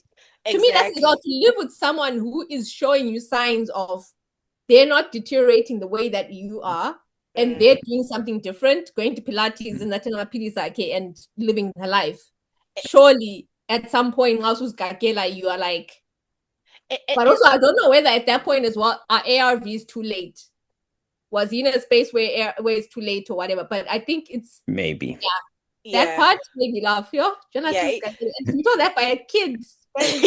And yeah, it could have been. I think there's just something about him being sort of stubborn, or him sort of not wanting to accept. Because even when Essie comes and says, "Come with me, I'll look after you," and the truth is, Essie probably could have nursed him back to life. Would have brought him back to life. She would have crashed my ARV and put them in food. Like she she was going to, but then he is the one who said, I think he said, "Oh, fele lokshin." Like Yeah, Kasi, he's not he doing said, that. He's not and doing it's that. like, dude, like what That's are what you I mean, on though. about? Do you love yourself enough that to feel Kasi, like that's where your mind is versus I want to live. Yeah, like what does that have to do with? But okay, oh, okay, we've got 5-10 minutes, right? Mm. I wanted to talk about the mother-in-laws in Bijan, right? So Joyce's mom and Mm, Matipa's mom, mm, right? Because I think Joyce's mom, I think she did that thing where like moms whose children are married to rich men and they're kind of, I don't know, because at first she was very much the begezela. Because remember, there's a scene where she was saying to Joyce, "Oh, don't wear this tracksuit, like mm. change what you're wearing." And then later on, yes, she does say, "Danam, this is enough," right? But I was kind of like, because I've seen like some discourse online where people are like, "Oh, this is the perfect mother-in-law. She didn't really like interfere, whatever." And then on Matipa's side, like the mom was, you could tell, we didn't get a lot of backstory, but you could tell that Matipa's the type who, she probably also came from like very like humble, beginnings or whatever, right? And she's kind of made it to the city. Um, and it didn't seem like she had that close of a relationship with Umama, and it felt like Umama was like the last resort, right? Because when she was now like really desperate, and then Umama comes, and you can tell she just seems like a humble woman who Matipa's kind of doing that thing of like, she's the city girl who comes and she's niggas when poo poo. Like, Yes, and also that she's done better. Look at me, mom. I've done so well for yes, myself. I've got yes, this Mm. man, and look, and and talking at ulemali, yep, and now I've got these kids. So I'm not doing as bad as you think I am in yeah, the way that Also, you get it, can't right? tell me Like, nothing. yep, yes, can't tell me nothing. I know what it is that I'm doing. I know him as well, right? It's this thing where mm, like, Mina, I know him, you don't know him. You're just judging him from, the get-go. And I think for me, Ulo Kuzen Mamaga Joyce, she turned, I think, because she realized that even what she was saying to Joyce is not the things that will make Ulokuzen, Jonas change. Because I think she was kind of reciting almost the things that people get told, right? With yeah, you changed, yeah, also gogi, sexy, yeah, also saying look, but actually realized low vele is trash. In Dotale, you always metro anyway. So Yeah. whether or not you are gonna be dressed sexy, usuku zonke, head to toe, high heels or whatever, this man is always gonna have his eye elsewhere. And I think that's where the mom was like, okay, so because it's like there's nothing, all the things that I thought you had to change, it doesn't matter. This man is mhm, still gonna be on one. And so yep, you have to Mm. decide whether, body bag or yep, you're gonna just like what I mean, walk out with your head held high and let that be. But also, too, I think she also had an understanding as well of which I can't say too much. I think, unlike Matipa's mom, I think for her, she realized that, or maybe she already had it earlier on, like you just never know in the beginning of the relationship where she maybe have been like Matipa's mom, right? Within the beginning, maybe she also did feel like, hey, Jonas, Jani Jan. And then she was told, Mhm. yeah, I know him, he's my husband. Mhm. So Yeah. maybe it's her now coming into it in a softer way because you'd rather be there than be cast out so that you can be there when things then fall apart. Because I think that's the thing as well. yeah, Like when it comes to being in I suppose like with family that where people are going through certain things or like their relationship is there's like ama abusive natures or whatever, you want to always be there where you're not too judgy but judgy, not judge, I suppose like you're say enough, you're honest enough, yeah, but you also want to make sure that there's space for you to still be there if ever they need you. yeah, Yeah. Yeah. Yeah. Yeah. Oh, it was a lot going on. It was a lot going on. yeah. It was a lot And then going that on. scene when Matipa's getting married, whatever, and then the mom, everyone is like celebrating, and then the mom, I like the shot where Like the mom just kept sitting in the room because she just She couldn't knew. hide her She Yeah. disappointment just the knew whole that time. this is not going to end well. She like Yeah. she just knew that this isn't going to end well. And oh, I guess back to kind of the air report. I think it's interesting because when we then find out that Joyce, engineered, she spoke to, is it Lungi, the girl who was in prison, Oh, who had said that she was positive, and basically she was like, Funa, that thing, the insatiability that he has. I want it to be the thing that, but so I think it's interesting that I think it means I think she knew. So, because did she want to kill him, or did she just want him to be positive? Because, or did she know that he would never get treatment?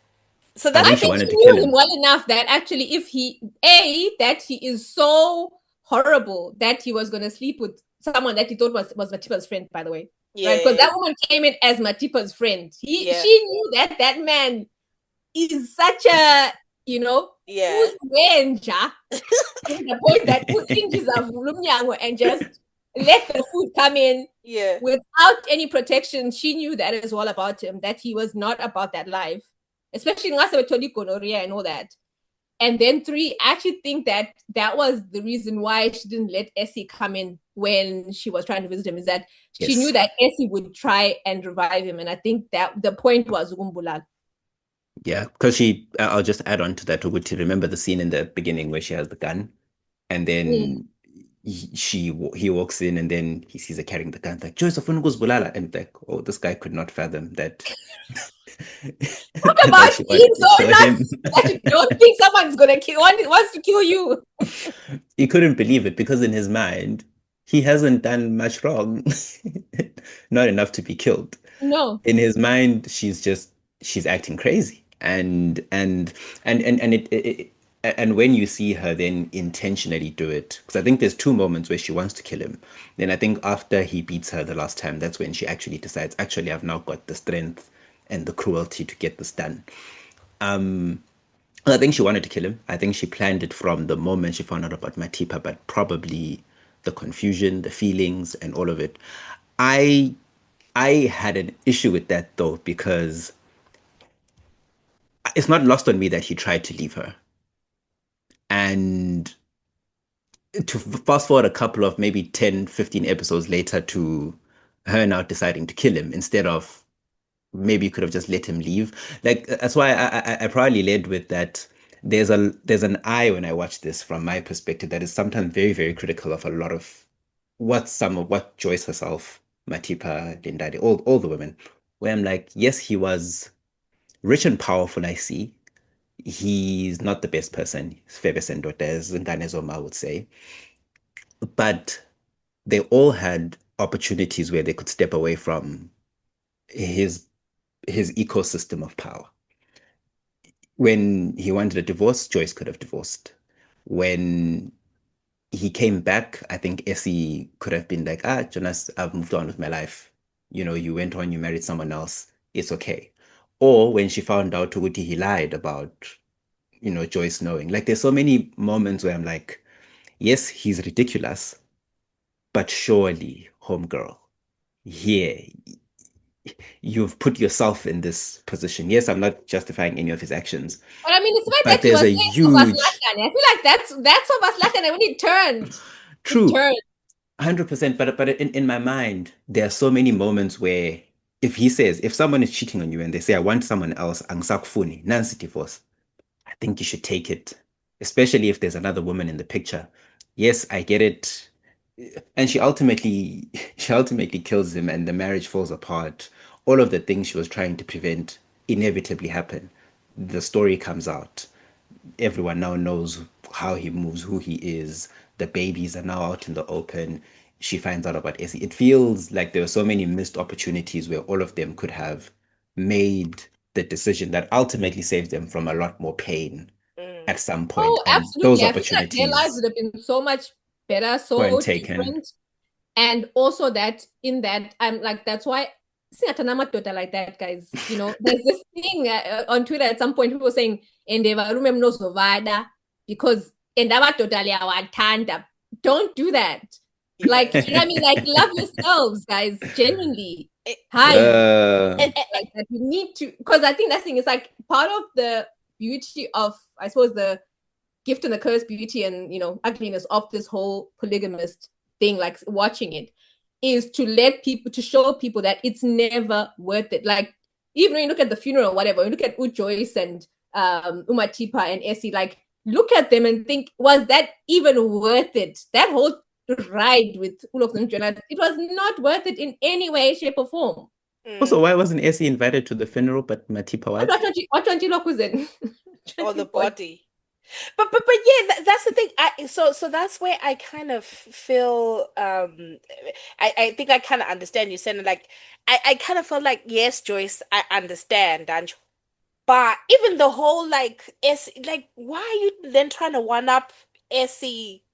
There was still a control thing, right? There was still an optics thing of, I'm the wife, I'm gonna bury Jonasi or whatever. And I think for me, one of the big lessons, Nje, is just like, in life, when you take an L, it's fine. Just take it.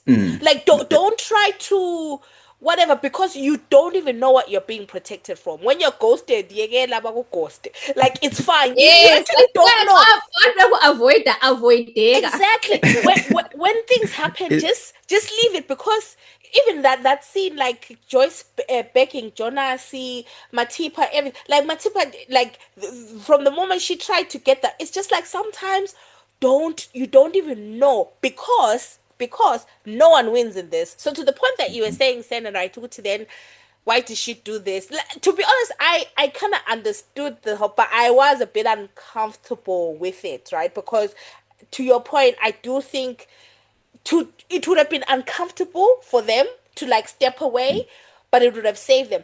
And then the Joyce thing, right, is, if you look at she's kind of one, but she hasn't, because even when no. she died, even when he died, and, like, you could tell she actually broke down. She was actually sad.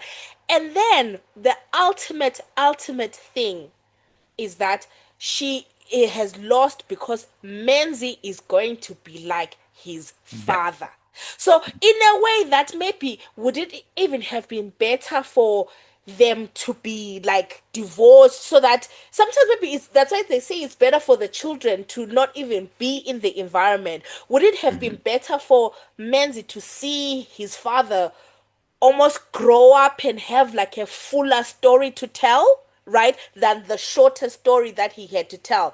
Because we're just seeing, like, after everything Lindani has done, Menzi, like, after everything, and it just showed me that, oh, no one is bigger than the program. No one is No bigger one is than bigger the than the program. environment. No one No is one is bigger than bigger what than the they environment. observe when they grow up. So that's why I'm like, Joyce, And it, that's where you're gonna lose.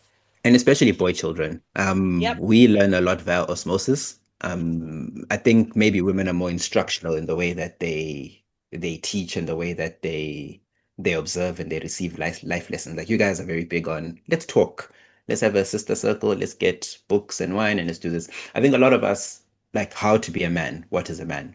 You observe the closest male in your life. If it's your father, if it's your brother, if it's your uncle, you take their cues, their mannerisms, their behaviors, and even sometimes they become how you model what is a man, what is a real man, what is a successful man, what is a good man. And there's different definitions of that, right? Doesn't What I define as a good man doesn't necessarily mean that the next person or Tabo, when we do the podcast, he'll think of it as the same thing. He might look at it as, no, a good man is someone who shows up for his children. I don't have children yet, so for me, a good man is how my father raised children, and it's so many different things that we interpret. And I think for him, even though he might be aware that, oh, my father is not this great man, but the osmosis is there. The mannerisms, the behaviors, they're learned, because if there was ever a point in time where you looked at him during that period and be like, that's an inspiration, that's who I want to be, regardless of what he was doing, it becomes easier to do what these women are doing the whole time, which is coloring all the red flags pink, and then eventually white, and then eventually you're sleeping with your father's ex-girlfriend who killed him. Also, part of it, I think, is the thing though, where sometimes it's the element of winning, right? That in his mind, that a win is a win. So whether or not she was my dad's ex-girlfriend, whether or not she's got she's HIV positive, you know what I mean? Like, it's all like a win is a win is a win because I wanted her first, or I saw her first. But also And it's therefore that revenge. part is gonna, It's revenge. Don't Yes. underestimate how many guys you may have rejected in your past that are waiting for you one day to just say, one day. Also, because it's revenge for, I think, for Menzi, but also revenge for, even for Jonas, to say, at your funeral, this is what I'm gonna do. And who's gonna stop me? Who's gonna check me, boo? Like, you know what I mean? Like, she's just gonna do what she's gonna do. Menzi's gonna do what he's gonna do. At the same time as well, Menzi, for him, is revenge for his dad as well at the same time, right? Yep. And so it's like this whole thing, like this whole toxic thing playing out, that the toxicity hasn't gone because Jonas was feeling, and we're even at his funeral. That toxicity will always kind of live on. But also, what I wanted to add is that like they say it takes at least 7 times to try and leave a toxic relationship or like an abusive relationship. So part of it is that I think this is indicative of that, is that at some point, even when people try and leave, it's very hard for you to leave once and be successful at it.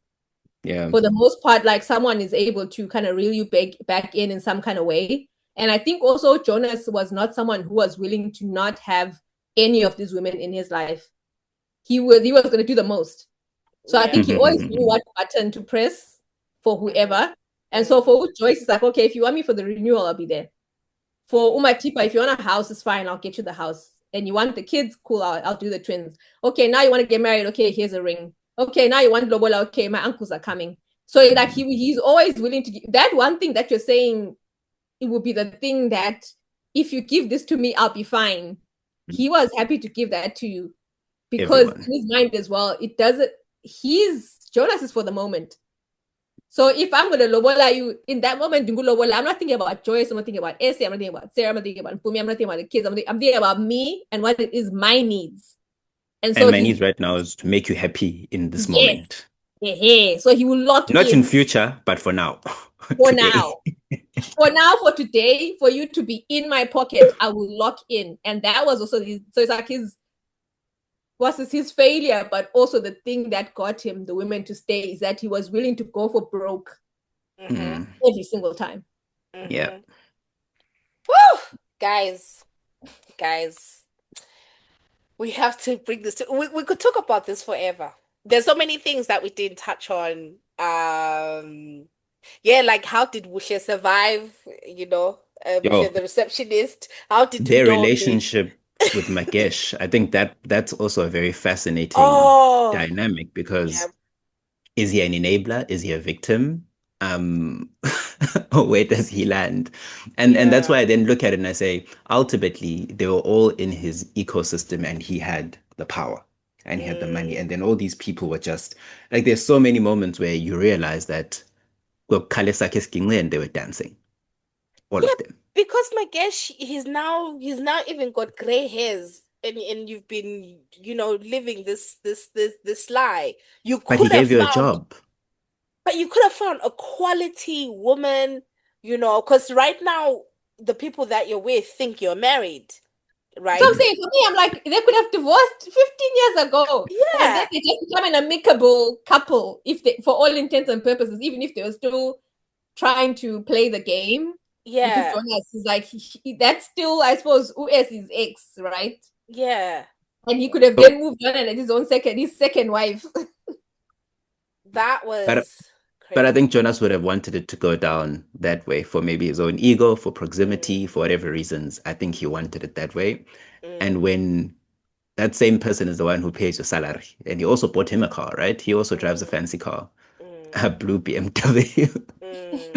He also has a fancy car. So, and he would threaten him. He's like, yay, you are here because of me. And there's a scene where he makes it clear that I am the power here.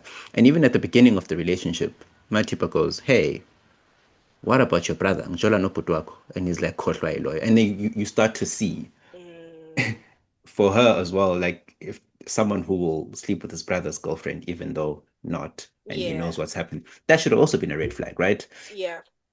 But yeah, I I looked at him and I remember just thinking, he's also just part of the same ecosystem as these women, subject to the power. There's nothing. Yeah, and I think because Mhm. sometimes with men, people think that men don't succumb to that. And it's like men are, they can literally be in the same orbit in that you can also be succumb to money, succumb to manipulation, succumb to Mhm. protecting someone. And Yeah. also it doesn't necessarily make you the good guy. Like I think that thing is like there is that kind of push and pull between Magesh being a good guy versus and protect an enabler. And it's like, yeah, Mhm. he did right in the end. But in terms of like the 20 years, does that make him a good guy? Or does it also make him someone who's putting your fertilizer into this thing that's creating these kids, right? That because that's that part of the ecosystem of these kids becoming who they became was part Yeah. of Magesh's thing. Like he His was, protection, yeah, his protection, he's keeping the secret, perpetuating it, yeah, running around, all of it. and Yeah. cleaning up. Mm.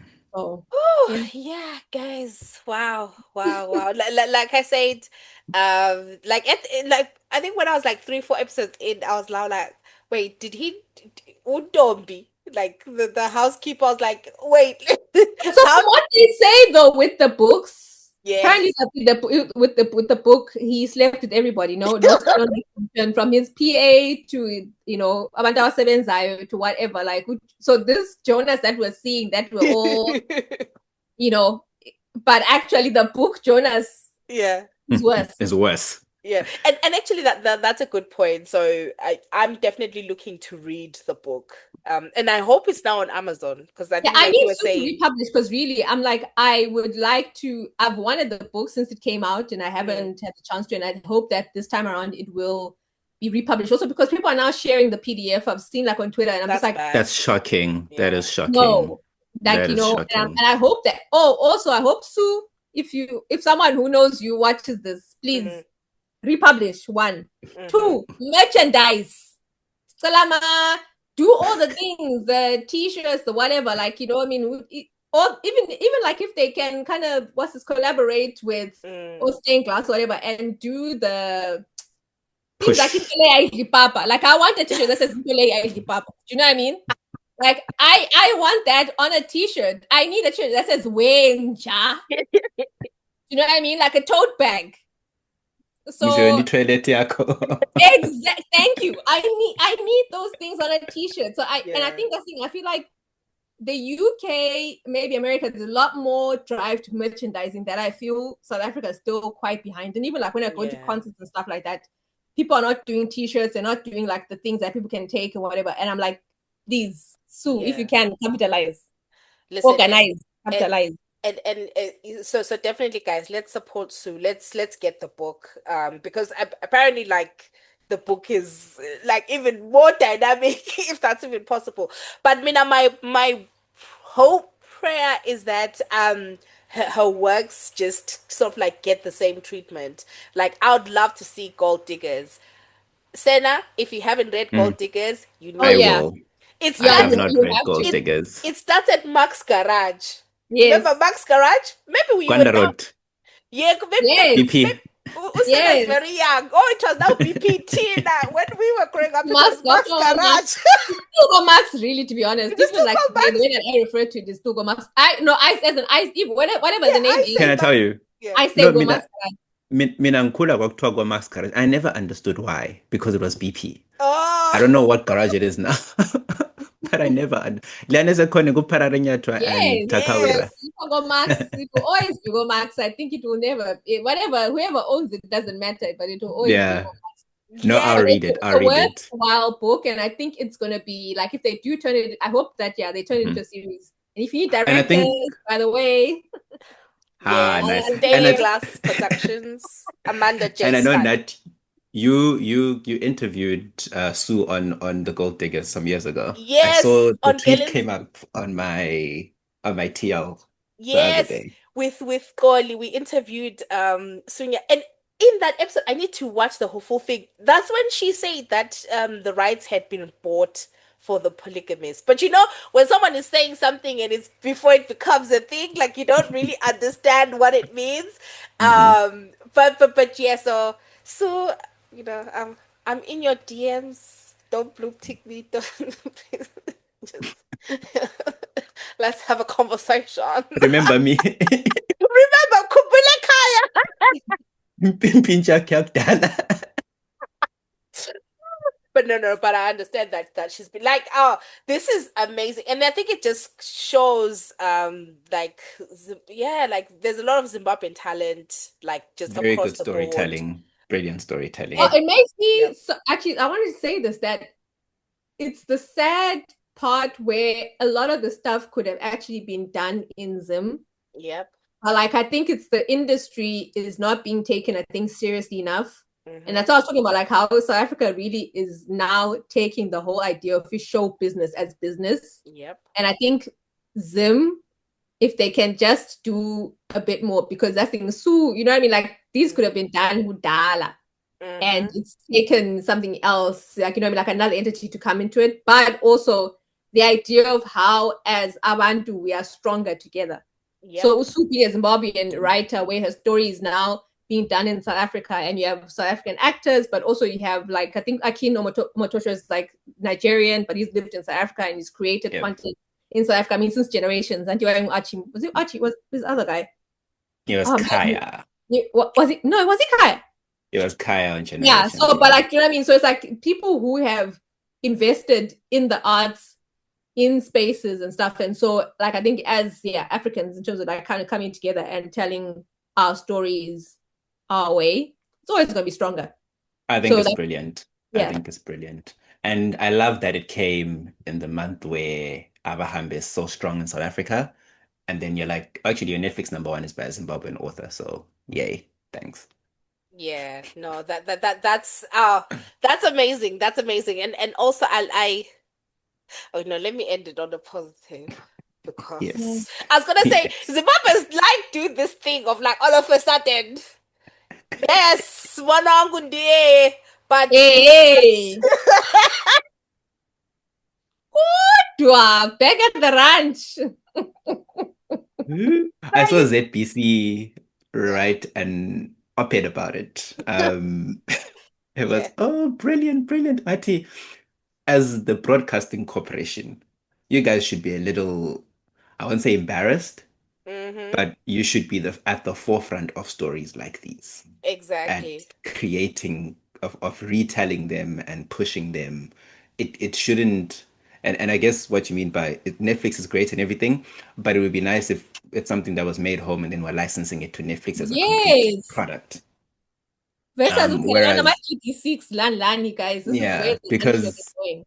yeah, and then it's easier from there. Because the book is actually set in Zim. Yeah, Do you know what I mean? So it's like all these things where it's like this book that was set in Zim as a Zim thing is now being taken by another entity, and it's like it's done well, but yeah, it would have been really great if in 2012, when the book came out, 2012, 2012. then like 2012, 2013, 14, we are seeing that being done by Zim. And even the fact that, not even about like the polygamist or whatever, right? But even the fact that Nje, even as we speak, like just across Zim, whether it be like on ZBC or whatever, there's hardly any support for like things that are out, like, non-Harare, like think about Bulayo, the talent, Amakos Theatre, like the home of the arts. Think about just the talent in that city, not even counting the people from that city who are not in that city.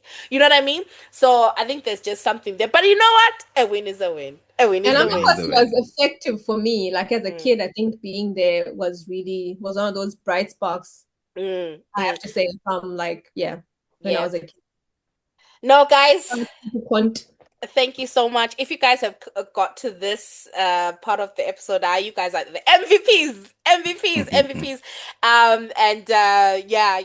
I hope I know some of you, like, you're not like from Zim or whatever, but I hope you indulge this, and please do check out The Polygamist. There's subtitles, like you can still follow the whole thing. Like, there's even dubbing. Yeah, apparently, dubbed in English. Well, the Americans are having a meltdown about that. Like, it doesn't matter, because I'm just like, why don't you just look at the subtitles? But you know what, but guys, make sure you watch The Polygamist. And a big, big, big, big, big thank you to Sena from 6 Foot Waves. And Sena, you used to do like your, what did you used to call them? IP Thursdays. IP Thursdays. Are Yes. you still gonna make that into a book? You should. I actually, oh, so maybe let me give you the official update now that you're here. I'm going to Ba-da-ba-boom. let me share my screen real quick. Small, small, small, small, small. So the what was hard to do over the years, I couldn't, why I stopped writing IP Thursdays, and at the time maybe I didn't communicate it well. I stopped because I got really busy at work. Mhm. Um, it just because it would take 5 hours of preparation, research, and writing, and then posting. And then the posting would also be like your whole Thursday evening is gone. Now, when you're still a junior member of staff, unmarried in your 20s, you have kind of a lot of time in your hands to do a lot of these things. What happened is over time, I just got busier, time lost, and then I also had the podcast with maps that we still need to make time for during the week. He got married, I got married, and then eventually your responsibilities and obligations change a little. So what I did is I went to Twitter and all the, because I had my notes and everything from all the years. I did the threads, and then I put them all into a Word document, and now it is just a matter of editing. So little by little, what is the word? I'll get it right.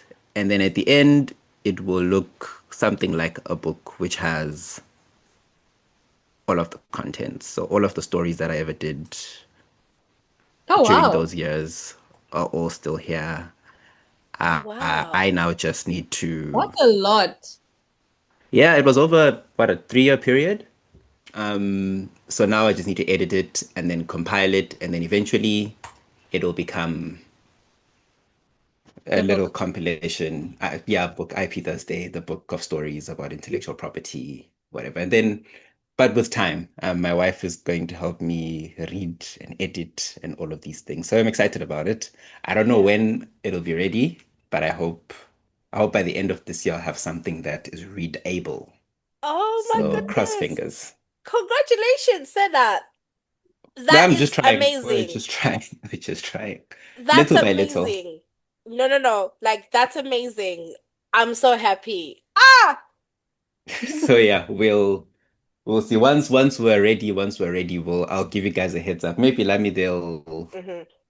I'll be back here not saying, right, can we debunk all of these intellectual property cases from all Because the years I wrote them? Senna had one about this Senna had one which went very viral with the Nicki Minaj.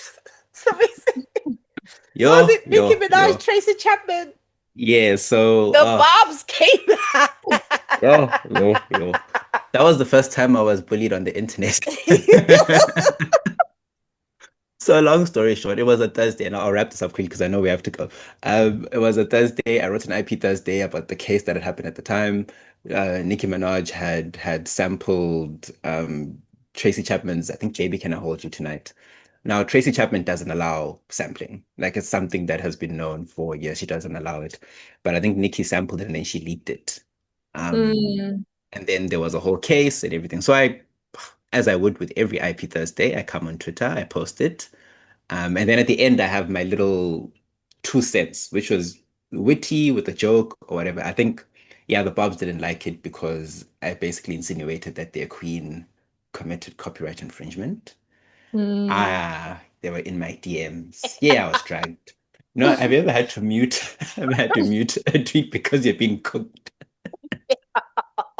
No, that was it. And you didn't even say anything that bad. That was the crazy No, part. no, no. It was just it comes with it. The other ones who tried to drag me were the Shakira ones, for the Oh, World Cup okay. song. They don't play. Which she didn't do that waka waka way. Like that's not her. Yeah, That's I it's saw from the original. Cameroon. Yeah, from Yeah, Cameroon. Zangalewa. So, I mean, these are things that happen. So now when I'm editing, actually, I'm even making sure I'm not trying to be too strong in my opinions because I don't want a defamation case. So Oh, Oh, that's the the care that I now need to draw the line. Because when you're I mean, posting on the internet, it's be easier. strong. But If when you you can get away with being strong with no defamation, because I feel like Strong's opinions are true, but what is also necessary and important. 100%. But we're living in the biggest stan culture moment of all time. Or they don't Um, read Sena, so if it's in a yeah. book, like it's fine. It's hidden. Yes, they're gonna come for you. All it needs is all it because I think these people actually look for if I mention they look for keywords every single day. Mm, They search up their stands names, they look for the keywords, see what's being written about them, and mm. then they react. And that's the cycle. So Can I'm I trying ask to be what very that's like? careful. Sorry, when you opened your phone, the moment you opened your phone and you saw the red, like the notification The thing. notification. Do you know Yeah, what? I what used to was that like actually for you? So back in the day when the notifications were a lot, I knew it was a good thread. So like The Lion King, I think there was one that even got me like on that's the one that got me on SABC, I think, to just come talk Uh-huh. about IP. So that was how do I put it? That was it's a nice feeling because you get like that. I don't know, there's Buzz. endorphins that come from the notifications. Hey, like Mm, like it's so nice because you feel like, oh, people actually like what I'm doing. It's like the ultimate validation, and it's strangers, right? And it's many of mm. them, it's thousands. So that feeling was nice. So I remember when I logged in, I was like, yeah, no, today I cooked again. You know what I mean?